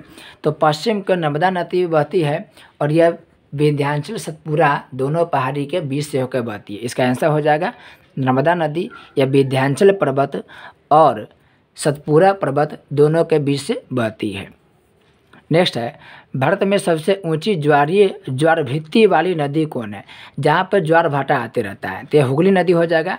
हुगली नदी में ज्वार भाटा आते रहता है और ये पश्चिम बंगाल में है। गंगा नदी जब आगे जा कर के, अब आपको बताए थे, ये जो गंगा नदी है, यह गंगा नदी पश्चिम बंगाल में जा कर के दो भाग में बढ़ जाती है। एक का नाम होता है हुगली और ये आगे जा कर के बनता है भागीरथी और फिर बांग्लादेश में चल जाएगी तो इसका नाम हो जाएगा पद्मा। यानी गंगा नदी को बांग्लादेश में बोलते हैं पद्मा। और ये जो नीचे आगे, ये जो कलकत्ता के नज़दीक में आ जाएगी ये नदी, इस नदी का नाम होगा हुगली। इसमें ज्वार भाटा आते रहता है। इसका राइट आंसर हो जाएगा सी। नेक्स्ट है, बेतवा नदी मिलती है। तो बेतवा नदी कहाँ मिलेगा, यमुना में मिलेगा। बेतवा कहाँ मिलेगा, यमुना की सहायक नदी है। नेक्स्ट है, ये गंगा की सहायक नदी बहुत सारा है। गंगा के राम गंगा है, घाघरा, गंडक, सोन, कोसी बहुत सारा है। ये सोन नदी भी गंगा की सहायक है। ब्रह्मपुत्र नदी के सहायक नदी की बात करें तो ये ब्रह्मपुत्र नदी की सहायक नदी हो जाएगा मानस, संकोश, भरेली, स्वर्णश्री, ये सभी, तीस्ता, जैसे ब्रह्मपुत्र नदी की सहायक नदी है। और बेतवा, केन, चंबल, पार्वती, ये सभी यमुना की सहायक नदी है। नेक्स्ट है, निम्नलिखित नदियों में से कौन अपने मार्ग में परिवर्तन के लिए कुख्यात है। कोसी नदी मार्ग बदलने वाली नदी है, बी हो जाएगा। नेक्स्ट है, भारत में सबसे बड़ा नदी मुख किस नदी के मुख पर है। सबसे बड़ा नदी मुख, तो सबसे बड़ा नदी मुख की बात करें तो यह गोदावरी नदी के नदी मुख सबसे बड़ा है। नेक्स्ट है, निम्नलिखित में से किस नदी का उद्गम मध्य प्रदेश से होता है। तो मध्य प्रदेश से उद्गम की बात करें, मध्य प्रदेश के उद्गम की बात करें तो ताप्ती नदी मध्य प्रदेश से निकलती है। मध्य प्रदेश से ताप्ती नदी, ये महाराष्ट्र से निकलती है, ये भी महाराष्ट्र है। और ये झारखंड के छोटानागपुर पठार से ये नदी मध्य प्रदेश से निकलती है। निम्नलिखित में से कौन सी नदी हिमालय अपवाह तंत्र का हिस्सा नहीं है। हिमालय से करे कौन नदी नहीं निकलती है। तो सिंधु नदी हिमालय के उस पार से, लेकिन है हिमालय क्षेत्र से ही है। ब्रह्मपुत्र नदी, गंगा, ये सभी हिमालय क्षेत्र की नदी है। जबकि गोदावरी नदी यह प्रायद्वीपीय पठार से निकलती है, महाराष्ट्र से निकलती है, त्रंबकम क्षेत्र से निकलती है। अब आगे क्वेश्चन को हम जल्दी जल्दी कवर करेंगे क्योंकि क्वेश्चन की संख्या ज़्यादा है, तो हम लोग थोड़ा तेज़ी से कवर करने की कोशिश करेंगे। नेक्स्ट है, निम्नलिखित में से कौन सी नदी अंततः अरब सागर में गिरती है। तो अरब सागर में कौन नदी गिरती है, नर्मदा नदी अरब सागर में गिरती है। जबकि कावेरी तमिलनाडु में है, ये बंगाल की खाड़ी में गिरती है और ये बंगाली खाड़ी में गिरती है। जबकि यमुना नदी गंगा में मिल जाती है, गंगा नदी मिलती है। नेक्स्ट है, निम्नलिखित नदियों में से कौन समुद्र में नहीं बहती है। समुद्र में कौन नदी नहीं बहती है। गोदावरी समुद्र में गिरती है अरब सागर में, ये बंगाल की खाड़ी में गोदावरी गिरती है। नर्मदा अरब सागर में आती है। ये बनास नदी समुद्र में नहीं गिरती बल्कि ये राजस्थान के कक्ष के जो मरुस्थल है उससे विलीन हो जाती है। और ये जो गंगा नदी है ये भी बंगाल की खाड़ी में गिरती है। इसका आंसर हो जाएगा सी, बनास नदी। नेक्स्ट है, निम्नलिखित नदियों में से किस नदी का उद्गम नेपाल में है और वह गंगा नदी में आकर मिलती है। गंगा नदी में कौन नदी आकर मिलती है जिसका उद्गम क्षेत्र कहाँ है, नेपाल में है। तो कोसी नदी का उद्गम क्षेत्र नेपाल में है और यह गंगा नदी मिलती है। झेलम नदी जम्मू कश्मीर में शेषनाग से निकलती है। चेनाब नदी बरलाचा दर्रा से निकलती है। ये सभी जम्मू कश्मीर के क्षेत्र से निकलती है, जबकि ये नेपाल से निकलती है। नेक्स्ट है, निम्नलिखित में से कौन सी नदी मध्य प्रदेश में अमरकंटक पहाड़ी से निकलती है। खूब बताया इसको, नर्मदा नदी होगा। नेक्स्ट है, भारत में यरलुंग जंगबो नदी को किस नाम से जाना जाता है। भारत में यंगलुंग जरबो नदी जो है वह ब्रह्मपुत्र नदी के नाम से जानी जाती है। ब्रह्मपुत्र नदी को तिब्बत में यरलुंग जंगबो नदी के नाम से जाना जाता है। नेक्स्ट है, निम्नलिखित में से कौन सी नदियाँ बंगाल की खाड़ी में गिरती है। तो बंगाल की खाड़ी में गंगा भी गिरती है, ब्रह्मपुत्र भी गिरती है, गोदावरी, यहाँ पर गोदा होगा, गोदावरी भी गिरती है। लूनी नहीं गिरती है, लूनी तो राजस्थान के जो मरुस्थल उसमें विलीन हो जाती है। नर्मदा नदी अरब सागर में गिरती है, ताप्ती अरब सागर में गिरती है। महानदी बंगाल की खाड़ी में, कृष्णा बंगाल की खाड़ी में, कावेरी भी बंगाल की खाड़ी में। इसका आंसर हो जाएगा डी, ए और बी दोनों। गंगा, ब्रह्मपुत्र, गोदावरी, महानदी, कृष्णा, कावेरी सही बंगाल की खाड़ी में गिरती है। ये समुद्र में मिलती ही नहीं है, ये दोनों अरब सागर में मिलती है।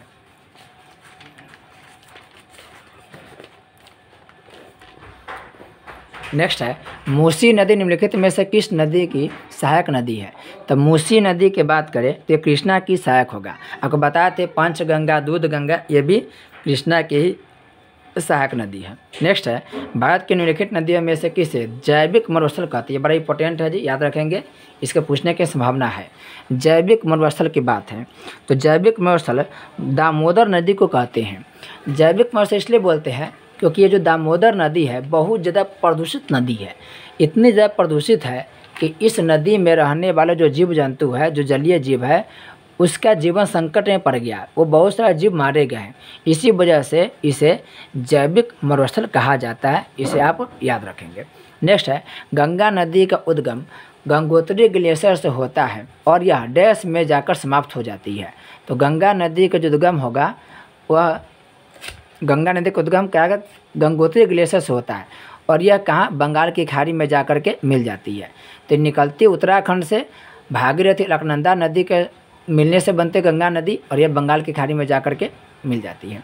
नेक्स्ट है, निम्न में से कौन सी नदी यमुना नदी में नहीं मिलती है? तो यमुना नदी में कौन नहीं मिलता है? तो केन मिलता है, बेतवा मिलता है, चंबल मिलता है, सोन नदी गंगा नदी में मिलती है। इसका आंसर हो जाएगा सोन नदी। नेक्स्ट है, अलकनंदा के साथ वह नदी कौन सी है जिसके संगम पर रुद्रप्रयाग स्थित है? तो अलकनंदा के करा की संगम आपको बताए थे, इसमें देखिए हम बताए थे आपको, देखिए यहाँ पर यह अलकनंदा है, इस अलकनंदा में रुद्रप्रयाग यहाँ पर बन रहा है। तो ये जो देख रहे हैं ये जो नदी है ये मंदाकिनी नदी है। इस मंदाकिनी नदी अलकनंदा के साथ मिल जाती है तो जो प्रयाग बनाता है वो प्रयाग का नाम होता है रुद्रप्रयाग। तो इसका आंसर हो जाएगा मंदाकिनी नदी। 92 का आंसर हो जाएगा मंदाकिनी नदी। नंद प्रयाग बताए थे आपको, नंदिकनी नदी मिलेगा, नंदिकनी नदी। तो नंदिकनी नदी के मिलने से बनता है नंद्र प्रयाग। नंदिकनी नदी अलकनंदा नदी में मिलती है और नंदिकनी नदी के मिलने से जो प्रयाग बनता है उसे बोलते हैं नंद्र प्रयाग। नेक्स्ट है, निम्न नदियों में से किसका सर्वाधिक बड़ा जलग्रहण क्षेत्र है? तो सबसे बड़ा जलग्रहण क्षेत्र की बात करें इसमें से सबसे बड़ा होगा गोदावरी नदी के, क्योंकि गोदावरी की लंबाई 1465 किलोमीटर है, इनमें से सबसे ज़्यादा है। नेक्स्ट है, निम्नलिखित नदियों में से कौन सी एक नदी कावेरी नदी की सहायक नदी नहीं है? कावेरी नदी की सहायक नदी करा कि इनमें से कौन नहीं है? तो हेमावती है, अर्कावती है, अमरावती है, जबकि इंद्रावती जो है वह इंद्रावती कावेरी की सहायक नदी नहीं है। ये जो इंद्रावती नदी है, इंद्रावती नदी गोदावरी की सहायक नदी है, गोदावरी की सहायक नदी। आपको बताए थे हम, वेन गंगा, पेन गंगा ये सभी गोदावरी की सहायक नदी है, उसके साथ साथ इंद्रावती भी गोदावरी की ही सहायक नदी है। नेक्स्ट है, नदियों तथा सहायक नदियों का निम्न में से कौन सा युग्म सही सुमेलित नहीं है? कह कि सही सुमेलित नहीं है। तो गोदावरी नदी अभी बताएं आपको, गोदावरी नदी किसकी सहायक है? इंद्रावती के, ये तो सही है, यानी कि इंद्रावती किसकी सहायक है? गोदावरी के है, सही है जी। गंगा, पेन गंगा, देखिए पेन गंगा और वेन गंगा दोनों गोदावरी की सहायक नदी है। गंगा की सहायक नदी राम गंगा, तो इसका आंसर हो जाएगा ये, क्योंकि पेन गंगा जो है वो गोदावरी की सहायक नदी है, न कि गंगा की सहायक नदी है। भीमा जो है वो कृष्णा की सहायक नदी है और पंचगंगा, दूध गंगा ये भी कृष्णा की सहायक नदी है। सुकड़ी नदी लूनी की सहायक नदी है, इसका राइट आंसर हो जाएगा बी। नेक्स्ट है, निम्नलिखित में से कौन सी सिंधु नदी की सहायक नदी नहीं है? तो सिंधु की 5 सहायक नदी है, 5 से भी ज़्यादा है लेकिन मुख्यतः 5 मानते हैं। तो व्यास नदी बिल्कुल है, रावी नदी भी है, चिनाब भी है, लेकिन ताबी या ताबी नदी ये नहीं है।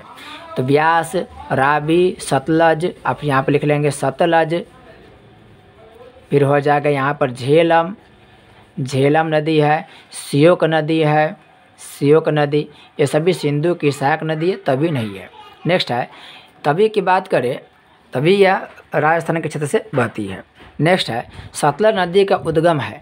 सतलज नदी कहाँ से निकलती है? तो सतलज नदी चीन से यानी तिब्बत से निकलती है। और तिब्बत में पूछे कहाँ से, तो मानसरोवर झील के निकट से, या चीन में पूछे क्योंकि चीन के ही अधीन में अभी तिब्बत आता है। तिब्बत पर चीन का कंट्रोल है। और यह जो नदी है सतलज नदी, यह मानसरोवर झील के निकट से निकलती है। नेक्स्ट है निम्नलिखित में से कौन सा कथन सत्य नहीं है? कह रहा है कि निम्नलिखित में से कौन सा कथन सत्य नहीं है? ऑप्शन पहला कह रहा है महानदी का उद्गम छत्तीसगढ़ में है। ये बिल्कुल सही है। महानदी का उद्गम छत्तीसगढ़ में अमरकंटक की पहाड़ी है। गोदावरी का उद्गम महाराष्ट्र में, बिल्कुल सही है। महाराष्ट्र में त्रंबकम पहाड़ी से निकलती है। कावेरी का उद्गम आंध्र प्रदेश, बिल्कुल नहीं, ये गलत है। कावेरी तमिलनाडु की नदी है, ये गलत हो जाएगा। ताप्ती का उद्गम मध्य प्रदेश है, बिल्कुल सही बात है। तो इसका आंसर हो जाएगा सी। नेक्स्ट है सिंधु नदी का उद्गम होता है। तो सिंधु जो नदी है वह मानसरोवर झील से निकलती है, और मानसरोवर झील तिब्बत में या चीन में है। और यह सिंधु नदी जो मानसरोवर झील से निकलती है वह कैलाश पर्वत श्रृंखला का हिस्सा है। तो कैलाश पर्वतमाला से निकलती है, कहाँ से? तो बोखरचूर से निकलती है। बोखर से पूछे कौन सरोवर के झील से, तो मानसरोवर झील के निकट से निकलती है। नेक्स्ट है निम्न में से कौन सी नदी मध्य प्रदेश से निकलती है और खंबात की खाड़ी में गिरती है? तो मध्य प्रदेश से निकलने वाली नदी है माही नदी। माही नदी निकलती है मध्य प्रदेश से और खंबात की खाड़ी में गिर जाती है। खंबात की खाड़ी में गिर जाती है, और यही माही नदी है जो कर्क रेखा को 2 बार काटती है। नेक्स्ट है भागीरथी नदी निकलती है।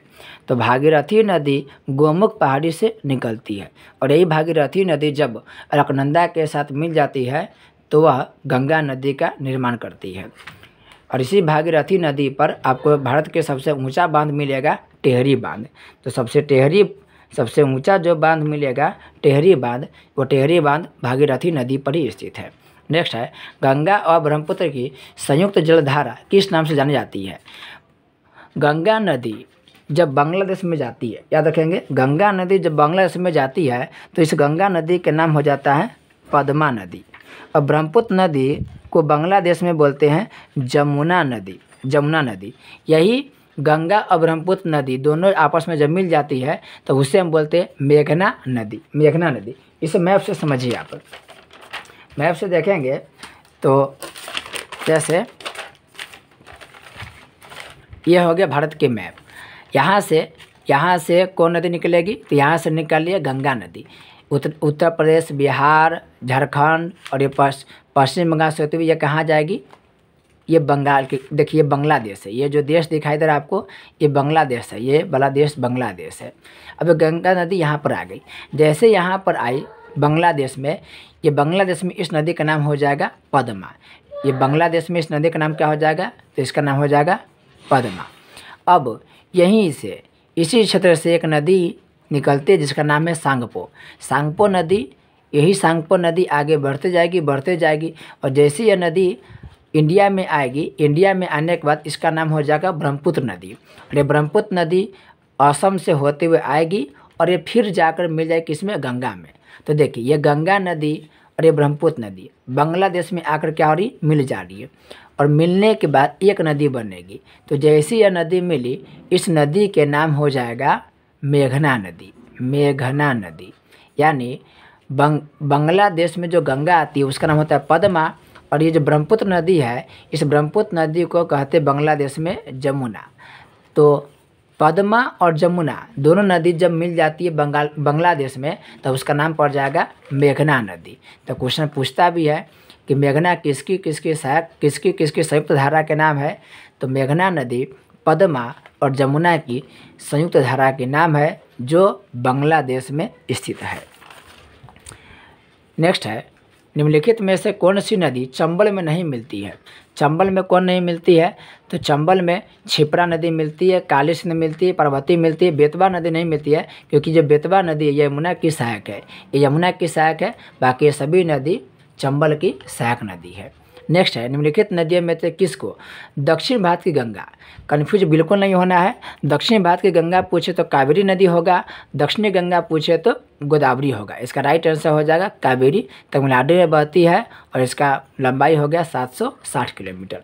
नेक्स्ट है, भारत की गंडक नामक नदी को नेपाल में किस नाम से जानते हैं, ये भी इंपॉर्टेंट प्रश्न है। गंडक नदी को नेपाल में नारायणी नदी के नाम से जाना जाता है, नारायणी नदी कहते हैं गंडक नदी को।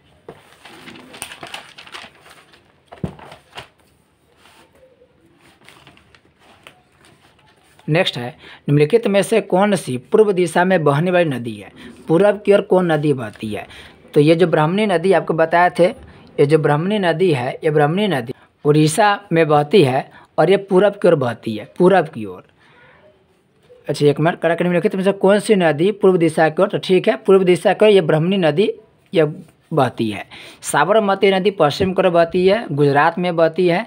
शरावती नदी ये भी पश्चिम की ओर और माही नदी ये भी पश्चिम की ओर बहती है, जबकि ब्राह्मणी नदी ये कहाँ के बहेगी, पूर्व दिशा की ओर बहने वाली नदी। इसका राइट आंसर हो जाएगा ये ब्राह्मणी नदी।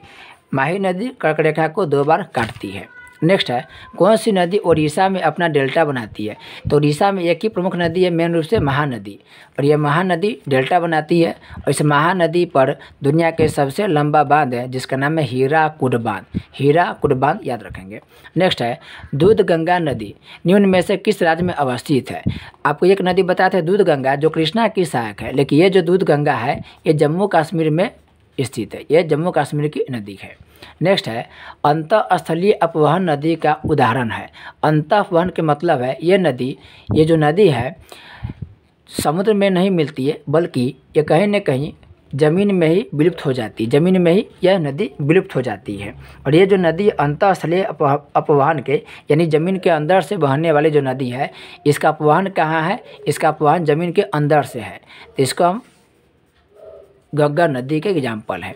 घग्गर नदी जो है वह अंतःस्थलीय अपवहन नदी के उदाहरण है, यह जमीन के अंदर से प्रवाहित होती है।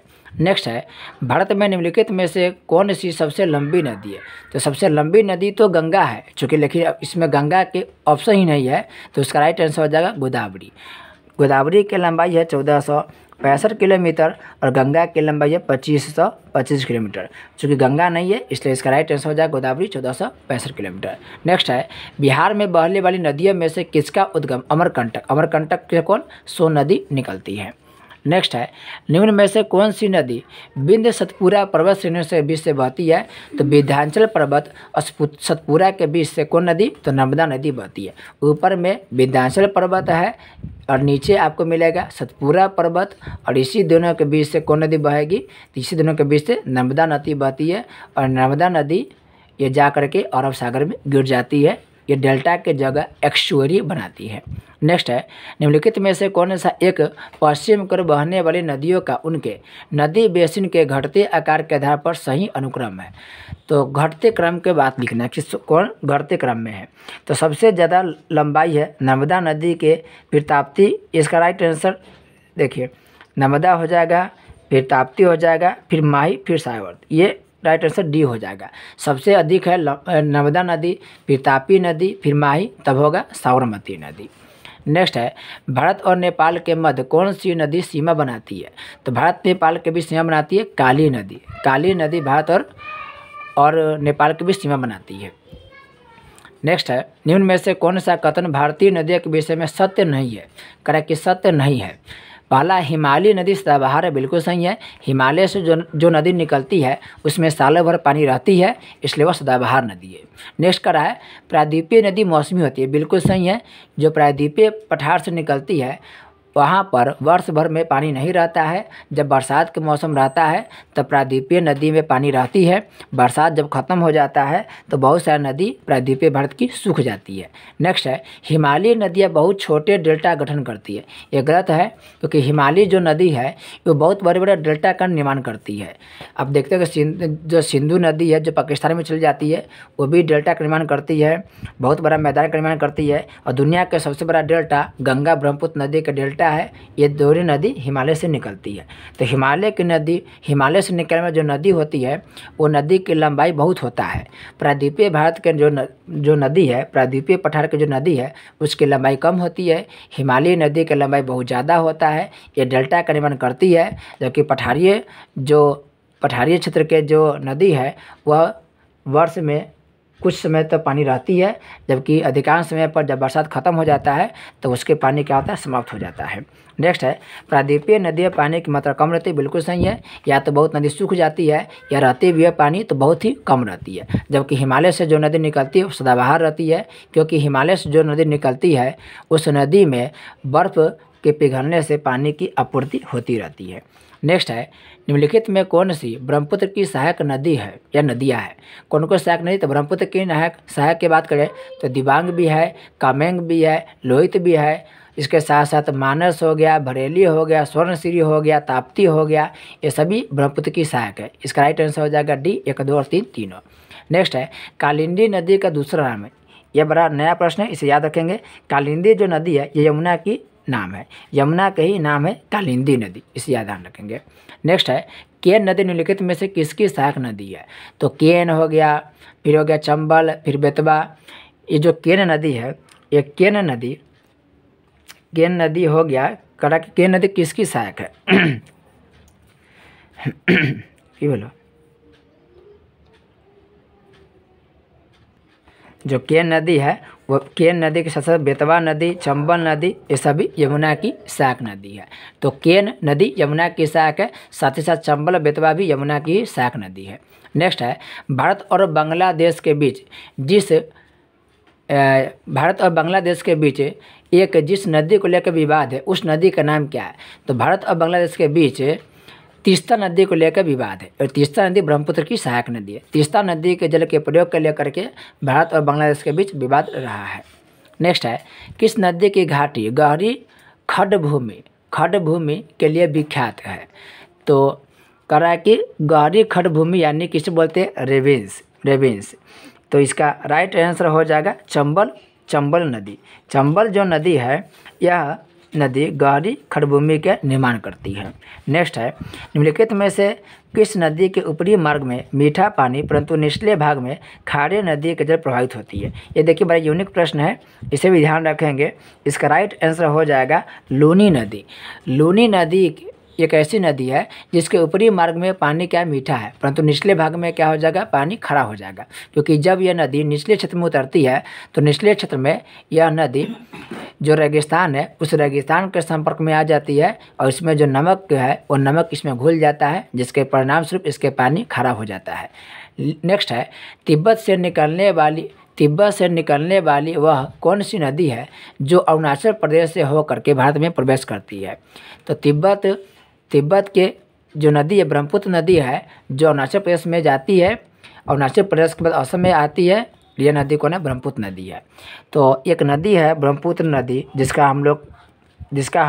हम लोग ये जो नदी ब्रह्मपुत्र नदी, इस ब्रह्मपुत्र नदी के तिब्बत में नाम है सांगपो, और हमारे यहाँ पर नाम है ब्रह्मपुत्र नदी। यही नदी तिब्बत से निकलती है, फिर अरुणाचल प्रदेश में आती है, फिर असम में आती है, फिर यह असम से होते हुए भारत से होते हुए यह जाती है बांग्लादेश में, और बांग्लादेश के बाद ये नदी गंगा से मिल करके बंगाल की खाड़ी में गिर जाती है। तो इसका आंसर हो जाएगा सी, ब्रह्मपुत्र नदी। नेक्स्ट है, निम्नलिखित में से कौन सी नदी ब्रह्मपुत्र नदी की सहायक नदी नहीं है, करके सहायक नहीं है। तो इसमें से सहायक नदी की बात करें तो मानस बिल्कुल होगा, कामेंग भी होगा, स्वर्णशिरी भी होगा, महानदी नहीं होगा। तो मानस, कामेंग, स्वर्णशिरी, धनशिरी, तीस्ता, ये सभी ब्रह्मपुत्र की सहायक नदी है।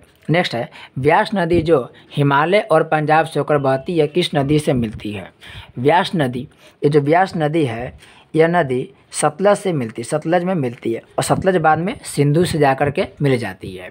सिंधु की सहायक नदी में सतलज भी है, चिनाब भी है, रावी भी है, ये सभी सिंधु में मिलती है, जबकि व्यास नदी सतलज में मिलती है और सतलज बाद में सिंधु में मिल जाती है। नेक्स्ट है सतलज नदी किस दर्रे से होकर भारत में प्रवेश करती है। तो सतलज जो नदी है वो शिवकिल्ला दर्रा से होकर बहती है। हिमाचल प्रदेश में शिवकिल्ला दर्रा है और शिवकिल्ला दर्रा से होते हुए ये नदी बहती है और जब भारत में जा कर के कहाँ से मिल जाती है, तो ये बाद में सतलज नदी सिंधु नदी में जा कर के मिल जाती है। नेक्स्ट है पूर्वोत्तर भारत से निकलने वाली सबसे लंबी नदी सुरमा निम्नलिखित में से किस देश से होकर बहती है। जो सुरमा नदी है ये पूर्वोत्तर भारत की नदी है और ये बांग्लादेश में बहती है, बांग्लादेश में बहती है। नेक्स्ट है तापी नदी निम्नलिखित में से किस राज्य में प्रवाहित नहीं होती है। तापी नदी का किससे प्रवाहित नहीं होती है। तो जो तापी नदी है ये तापी नदी की बात करें तो राजस्थान में नहीं प्रवाहित होती है, जबकि ये निकलती है मध्य प्रदेश से। मध्य प्रदेश के बाद ये जाती है कहाँ, महाराष्ट्र में, फिर जाती है गुजरात में। पहले मध्य प्रदेश, फिर महाराष्ट्र, फिर गुजरात, फिर ये जाकर अरब सागर में गिर जाती है। राजस्थान में ये नहीं जाती है। नेक्स्ट है निम्नलिखित में से कौन सी नदी पश्चिम में बहने वाली नदी नहीं है। तो पश्चिम की ओर कौन नदी नहीं बहती है। ये पश्चिम की ओर नहीं बहने नदी में से वैतरणी नदी होगा। वैतरणी नदी पश्चिम में नहीं बहती, पूरब की ओर बहती है और बाकी ये सभी नदी पश्चिम की ओर बहती है और ये नदी अरब सागर में जाकर के सब मिलती है। नेक्स्ट है बेतवा नदी निकलती है। बेतवा नदी कहाँ से निकलती है। बेतवा नदी बिंद पहाड़ी से निकलती है, बिंद यानी विंध्याचल पहाड़ी से निकलती है। नेक्स्ट है निम्नलिखित भारत की नदियों में कौन कर्क रेखा को दोबारा काटती है। इसका राइट आंसर माही नदी हो जाएगा। नेक्स्ट है यमुना नदी निम्नलिखित सहायक नदियों पर विचार कीजिए और उन्हें पश्चिम से पूर्व की ओर व्यवस्थित कीजिए। यानी लिखना कि यमुना नदी के सहायक कौन कौन नदी है और कौन नदी सबसे पूर्व में बहती है और कौन नदी सबसे पश्चिम में बहती है। तो आपको हम बना दे रहे एक मैप, उससे समझ में आएगा। जैसे ये नदी होगा गंगा नदी, इस गंगा में आकर के नदी मिल जाती है जिसका नाम है यमुना नदी। ऐसी यमुना नदी की बात करें तो यमुना नदी के बहुत सारी सहायक नदी है, बहुत सारे सहायक हैं, लेकिन कह रहा है कि इसमें दर्शाना है आपको पश्चिम से पूरब की ओर कि पहले पश्चिम में कोना के बाद फिर उसके बाद कोना है।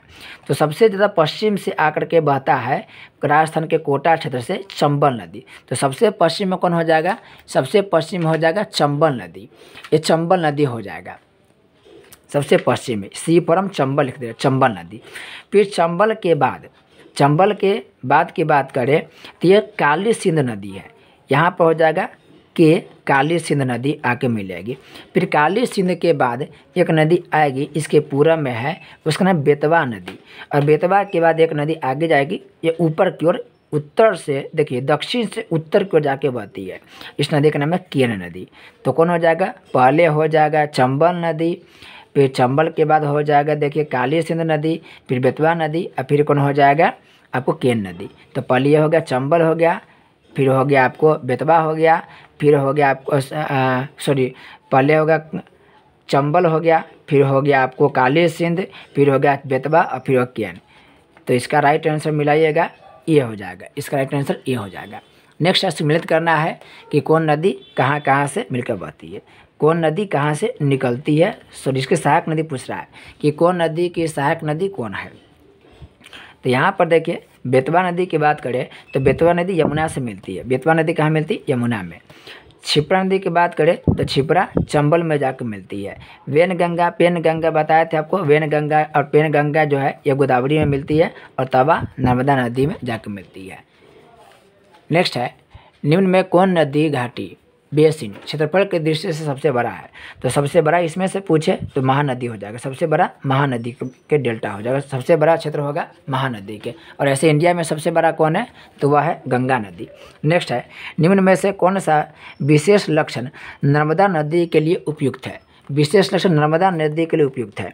तो जो नर्मदा नदी है वह संरचनात्मक मूल बनाती है, संरचनात्मक मूल से बहती, यानी ये पहाड़ी क्षेत्र से बहती है, कहीं ना कहीं ये रॉक से होकर बहती है, एक संरचनात्मक मूल का निर्माण करती है। नेक्स्ट है निम्नलिखित में कौन सा भारत के मुख्य नदी बेसिन नहीं है। भारत के मुख्य नदी बेसिन नहीं है तो पेन्नार है, माही है, तीस्ता नहीं है। तीस्ता ये जा कर के चल जाती है बांग्लादेश में, ये बांग्लादेश में ब्रह्मपुत्र नदी मिल जाती है और कहीं ना कहीं ये ब्रह्मपुत्र नदी के साथ मिलने के बाद ये उधर नदी तंत्र बनाती है बांग्लादेश में। बाकी सभी नदी का क्षेत्र, नदी का बेसिन भारत में है। नेक्स्ट है दक्षिण भारत की गंडीकोटा घाटी, मोस्ट बीबीआई है गंडीकोटा घाटी। यूपीएस देखिए आईएएस 2002 में पूछा गया है। गंडीकोटा घाटी इसे बोलते हैं कैनियन। ये निम्नलिखित नदियों में से किस एक से निर्मित हुई है? तो ये पेन्नार नदी से निर्मित हुई है, पेन्नार नदी से। ये गंडीकोटा को नाम याद रखेंगे। ये आंध्र प्रदेश में है। आंध्र प्रदेश में एक गांव के भी नाम है गंडीकोटा। आंध्र प्रदेश में एक गांव है गंडीकोटा और इसी कैनियन से होकर के पेन्नार नदी बहती है। नेक्स्ट है सिंधु नदी की निम्नलिखित में से कौन सी सहायक नदी भाखड़ा नांगल परियोजना की नहर प्रणाली को पानी की आपूर्ति करती है? भाखड़ा नांगल परियोजना बना हुआ है सतलज नदी पर। और भारत की सबसे ऊंची परियोजना की बात करें तो भाखड़ा नांगल परियोजना है। दो परियोजना है, जैसे ये सतलज नदी हो गया, ये सतलज नदी है। सतलज नदी पर एक जो बांध बना है उसका नाम है भाखड़ा बांध। और एक आगे एक बांध बना है जिसका नाम है नांगल बांध। भाखड़ा बांध बना है और नांगल बांध, ये सतलज नदी पर है। और इसकी ऊंचाई की बात करें तो इसका ऊंचाई है, ये जो भाखड़ा और नांगल देख रहे हैं इसके संयुक्त नाम बोलते हैं भाखड़ा नांगल बांध। और ये 200 लगभग 29 मीटर के आसपास है, 229 मीटर के आसपास है। और यह भारत के सबसे ऊंचा बांध है, सबसे ऊंचा बांध। हालांकि आप पढ़ते हैं कभी कहीं पर कि सबसे ऊंचा बांध टिहरी बांध है जिसकी ऊंचाई 261 मीटर है। ये भी ठीक है, टिहरी बांध की ऊंचाई 261 मीटर, ये भी ठीक है। लेकिन गुरुत्वीय बांध एक होता है, उस गुरुत्वीय बांध के बारे में पूछा जाए कि भारत के सबसे बड़ा बांध कौन है तो आपका जवाब होना चाहिए भाखड़ा नांगल बांध, क्योंकि गुरुत्वीय बांध से पूछता है और उसका हमेशा जवाब होता है भाखड़ा नांगल बांध।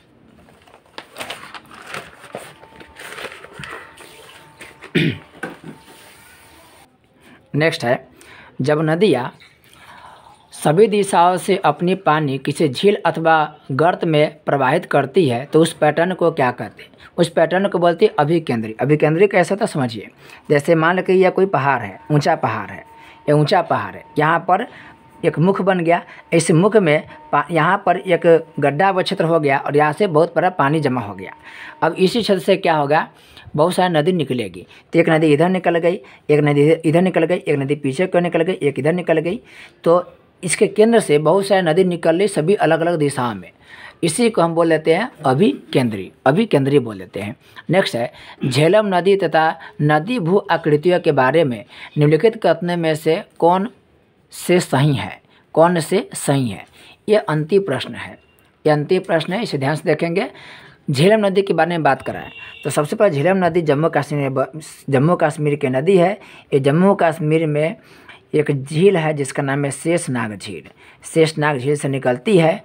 और ये झेलम नदी आगे जल करके सिंधु नदी में जा कर के ये मिल जाती है। अब कह रहा है कि इसमें से कौन सा कथन सही है और कौन सा कथन गलत है। तो झेलम नदी घाटी करके झेलम कश्मीर घाटी में युवावस्था में बहती है, ये बिल्कुल सही बात है। ये कश्मीर में बहती है। झेलम नदी कौन सी झील से निकलती है तो शेषनाग झील से निकलती है। फिर कह रहा है कि यह कश्मीर घाटी में मियांडर बनाती है। ये कश्मीर घाटी में क्या बनाती है? तो कश्मीर घाटी में कह रहे मियांडर बनाती है। यहाँ पे एक नया शब्द आया मियांडर, तो भी बताएंगे। मियांडर को ही बोलते हैं विसर्प। ये सही है, कश्मीर घाटी में यह क्या बनाती है? कश्मीर घाटी में मियांडर बनाती है। नेक्स्ट कर रहा है मियांडर नदी भू आकृति नदी की युवा अवस्था में बनने वाली एक नदी है, संरचना है। ये यहाँ पर ध्यान देंगे, ये भी बताएंगे आपको हम। करा कि मियांडर जिसे हिंदी में बोलते हैं विसर्प, नदी भू आकृतियाँ नदी की युवा अवस्था में बनने वाली एक संरचना है। ये कथन गलत होगा, क्यों गलत होगा अभी बताएंगे। फिर करा चौथा मियांडर एक संरचना है जो नदी की प्रौढ़ावस्था परिपक्व अवस्था में बनती। ये सही बात है, ये सही है। देखिए दोनों ये अलग अलग कथन दे रहा है, या तो मियांडर युवावस्था में बनेगी या तो मियांडर बनेगी प्रौढ़ावस्था में। तो मियांडर जो बनता है वो बनता है प्रौढ़ावस्था में। नदी जब प्रौढ़ावस्था में आती है तब बनता है, युवावस्था में नहीं बनता है। और मियांडर क्या होता है समझिए। मान लेते हैं यहाँ पर कोई नदी है, अब ये नदी निकली पहाड़ से, और जैसे पहाड़ से निकली तो ये नदी जब बहुत दूरी तय कर देती है, मतलब अपने कुछ दूरी तय कर लेती है, तब यह क्या करती है, यह जो नदी है ये इस आकार की, हालांकि बहुत लंबा चौड़ा इसमें बात है, लेकिन फिलहाल समझिए चूँकि टाइम लंबा चौड़ा हो चुका है इसलिए हम जल्दी समझाते हैं आपको। ये जो नदी है ये क्या आ गई, सर्प के आकार के ऐसे मुड़ गई, तो इसी को बोलते हैं विसर्प। इसे क्या बोलते हैं विसर्प, इसी को इंग्लिश में बोलते हैं मियांडर। तो मियांडर मियांडर क्या होता है, जब नदी मुड़ जाती है इस तरीक़े से निर्माण करती है, यानी कि ये घूम गई, इस तरीक़े से जो घूम गई तो घूमने के बाद जो संरचना का निर्माण की वही हो गया मियांडर। और ये तब बनती है जब नदी प्रौढ़ावस्था में बहती है, क्योंकि इस अवस्था में नदी के पास बहुत ज़्यादा अवसाद रहता है और उस अवसाद को कहीं ना कहीं वो लेके नहीं जा पाती है। इसी वजह से इसके कटान जो होता है, नदी के जो कटान होता है, यानी मतलब जो उसको क्या होता है कि कभी कभी नदी पहाड़ी क्षेत्र से नीचे निकलती है, नीचे गिरती है तो बहुत सारे मिट्टी को बालू को काट कर लेके आती है, लेकिन इसमें अब मिट्टी को बालू को काटने का उतना क्षमता नहीं रहता है, इसलिए मुड़ जाती है इस तरीक़ा से। और ये जो मूर्ति है यही होता है विसर्प या मियांडर। याद रखें कि यह हमेशा नदी की प्रौढ़ावस्था में बनता है, न कि युवावस्था में। तो ये जो कथन है, तीसरा कथन, यह गलत है। इससे इसका आंसर हो जाएगा पहला, दूसरा और चौथा। इसका राइट आंसर हो जाएगा डी, पहला, दूसरा और चौथा। इस तरह से यह जो हमारा चैप्टर है नदी, भारत की प्रमुख नदी, यह कंप्लीट होता है।